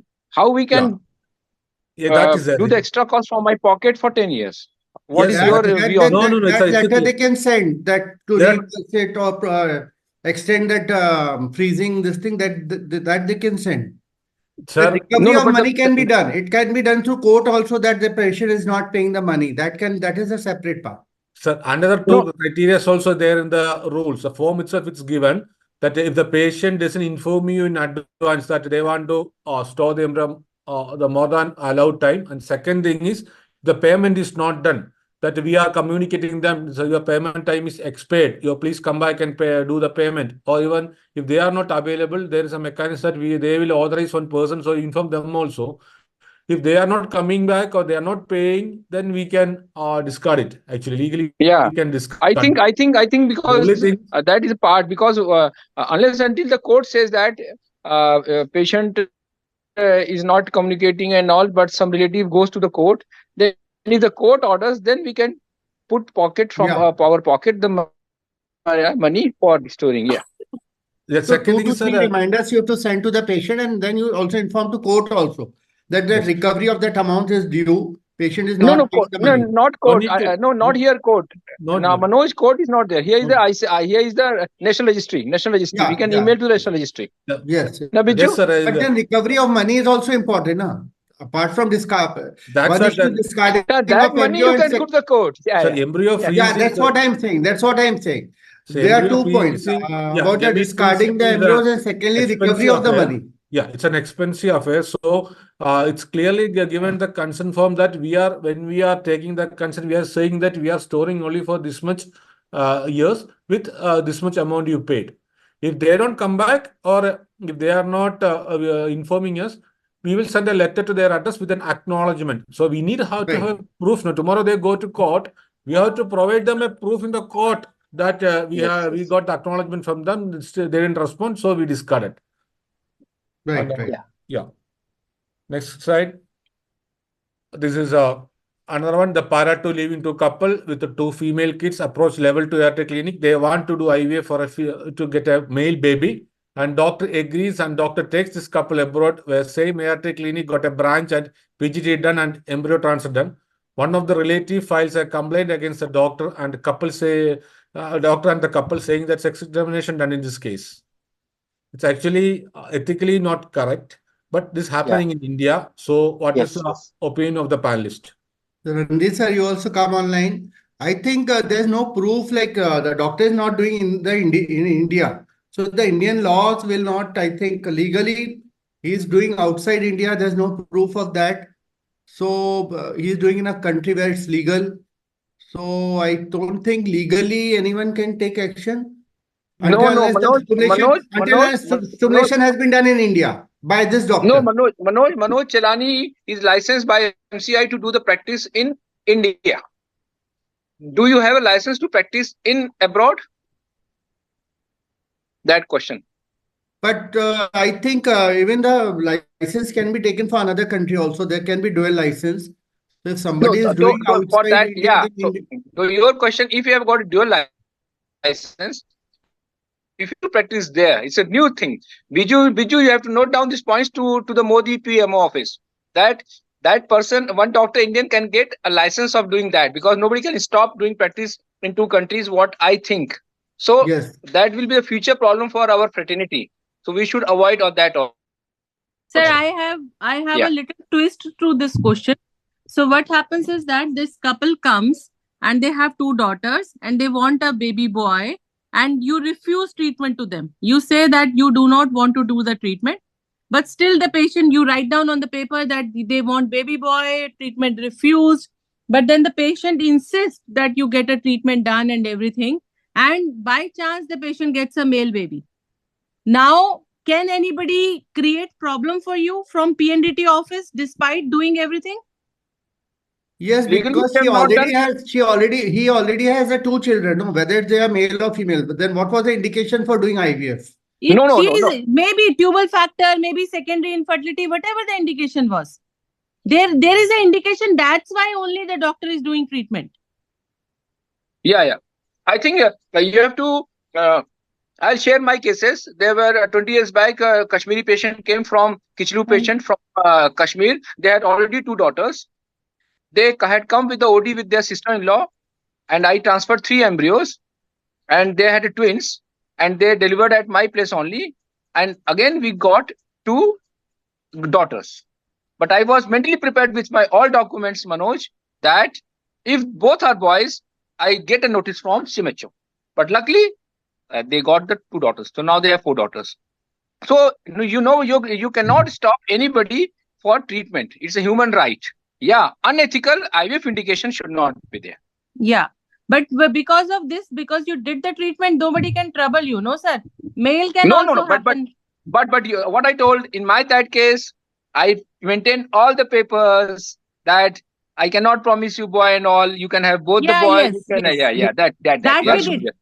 Even on the paper it is written. Even on the paper it is written that they wanted a boy, but treatment was refused on that basis, but they still want to continue. No. There's no need to write all those things. The patient want a boy, because why you want in trouble? Never. This is under because we write the whole truth.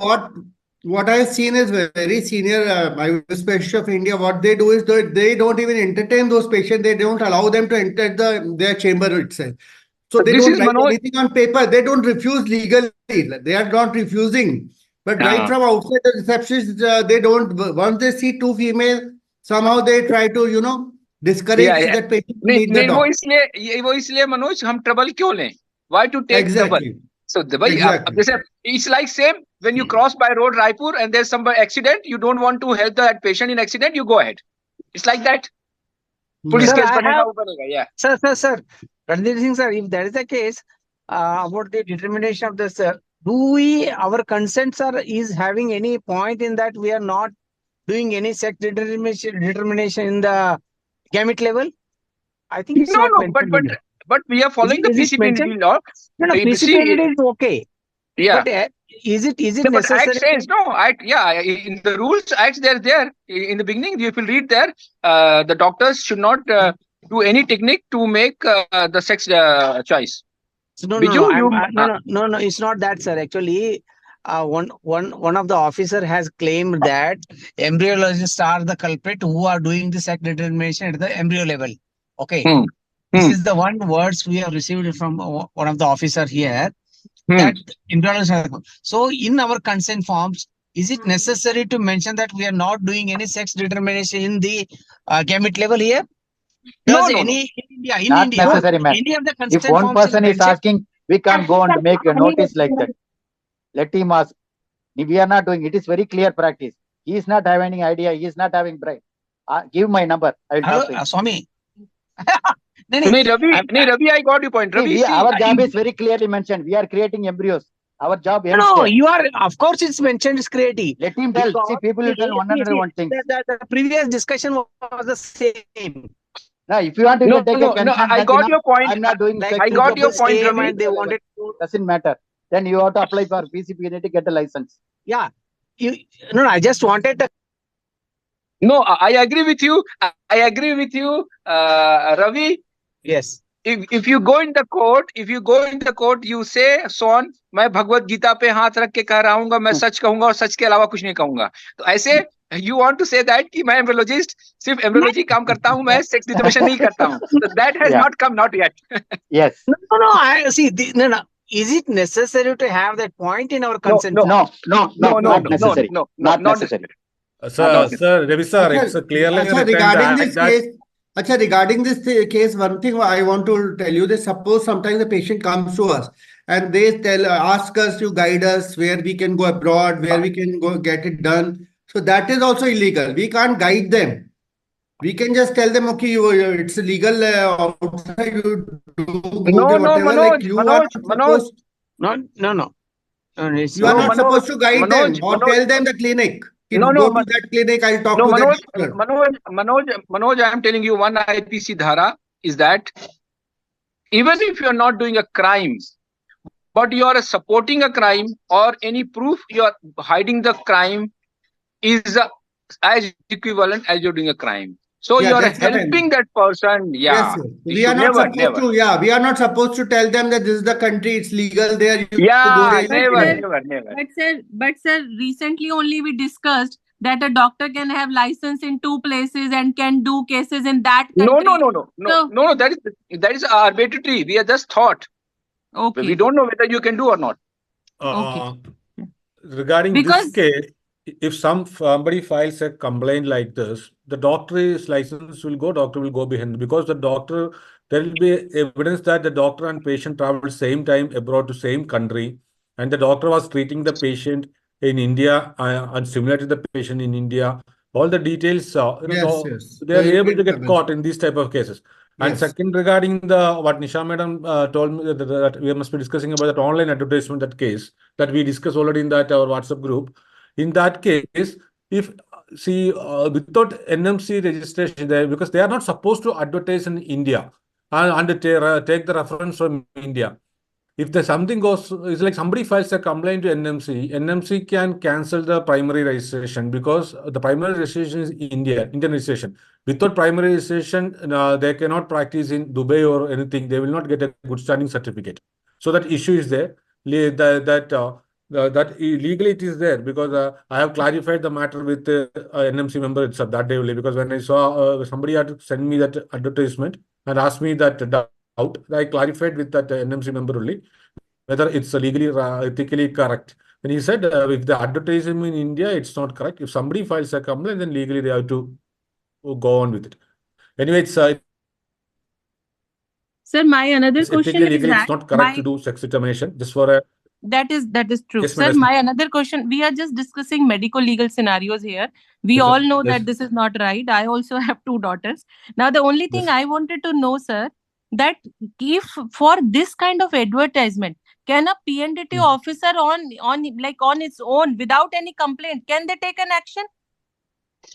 Yes, they can take an action, madam. If it comes to their notice, they can take an action directly. They can take an action. But online, this advertisement, recently only we saw this type of advertisements coming. The previously it never used to come, but to an Indian this way. I don't know, but legally it's and ethically it's not correct. Anyway, PNDT and NMC will come with new guidelines because of changing techniques, all this the digital world, new things coming. So they will change the law also according to that. I think it's end of the discussion. Any specific points if you want to discuss, we can discuss. Otherwise, we can wind off the panel.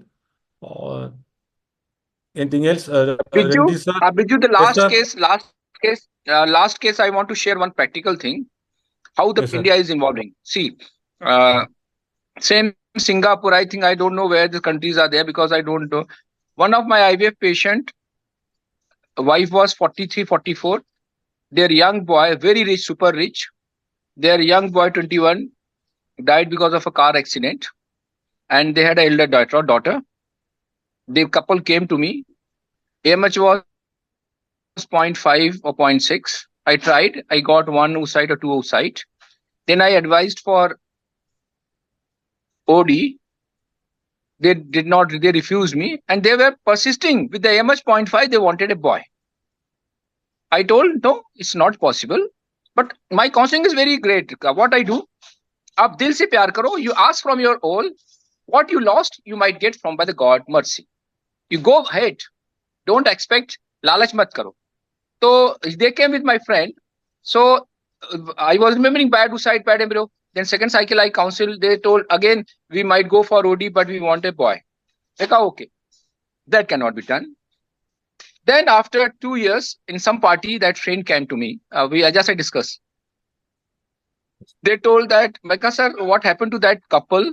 They must have gone to some other center, Delhi, Bombay or anything. What was the answer? People know, you'll be surprised. That patient went abroad, I think most probably Singapore. The IVF failed. And that lady came back home and shotgun suicide. So why she did suicide? Because the family male wanted a male child. So she wait for the second marriage. So India are very, very bad. Yeah, that's bad. Clear Very, story to very all sad. Indian because you are all great guys. Yeah. Very Yeah. sad. Yeah. Very sad. Sir, I have a question here. So, like we say that we are talking the medical legal things here. Now, surrogacy is a big medical legal thing. The only problem is that there are so many patients now who want to go for surrogacy because of, like, for the second child. Those who have done surrogacy with us earlier, now they want to have a second child, but we cannot do it in here. Now, like, what can we do? Is it wrong for them, like, to tell them that you can go abroad? Because there's nothing wrong. They just had, mother has a Escherman, she wants a No, no. We should, sibling for why you want to advise? No, no. Why want to what? go to abroad? You should never say कि, this practice is there available in abroad. Why you want to say them? No, Let no, them no, search in sir, Google. it's not. Sir, it's not about male or female. It's about having a second child, sibling. He had a first child by surrogacy. Now the uterus is absent uterus or Escherman because we were doing with good indications only. So now she wants to have a second child, but Yeah. as per law, she cannot have a second child here. Yeah. So can we tell her? No, never. कभी भी record मत करिए.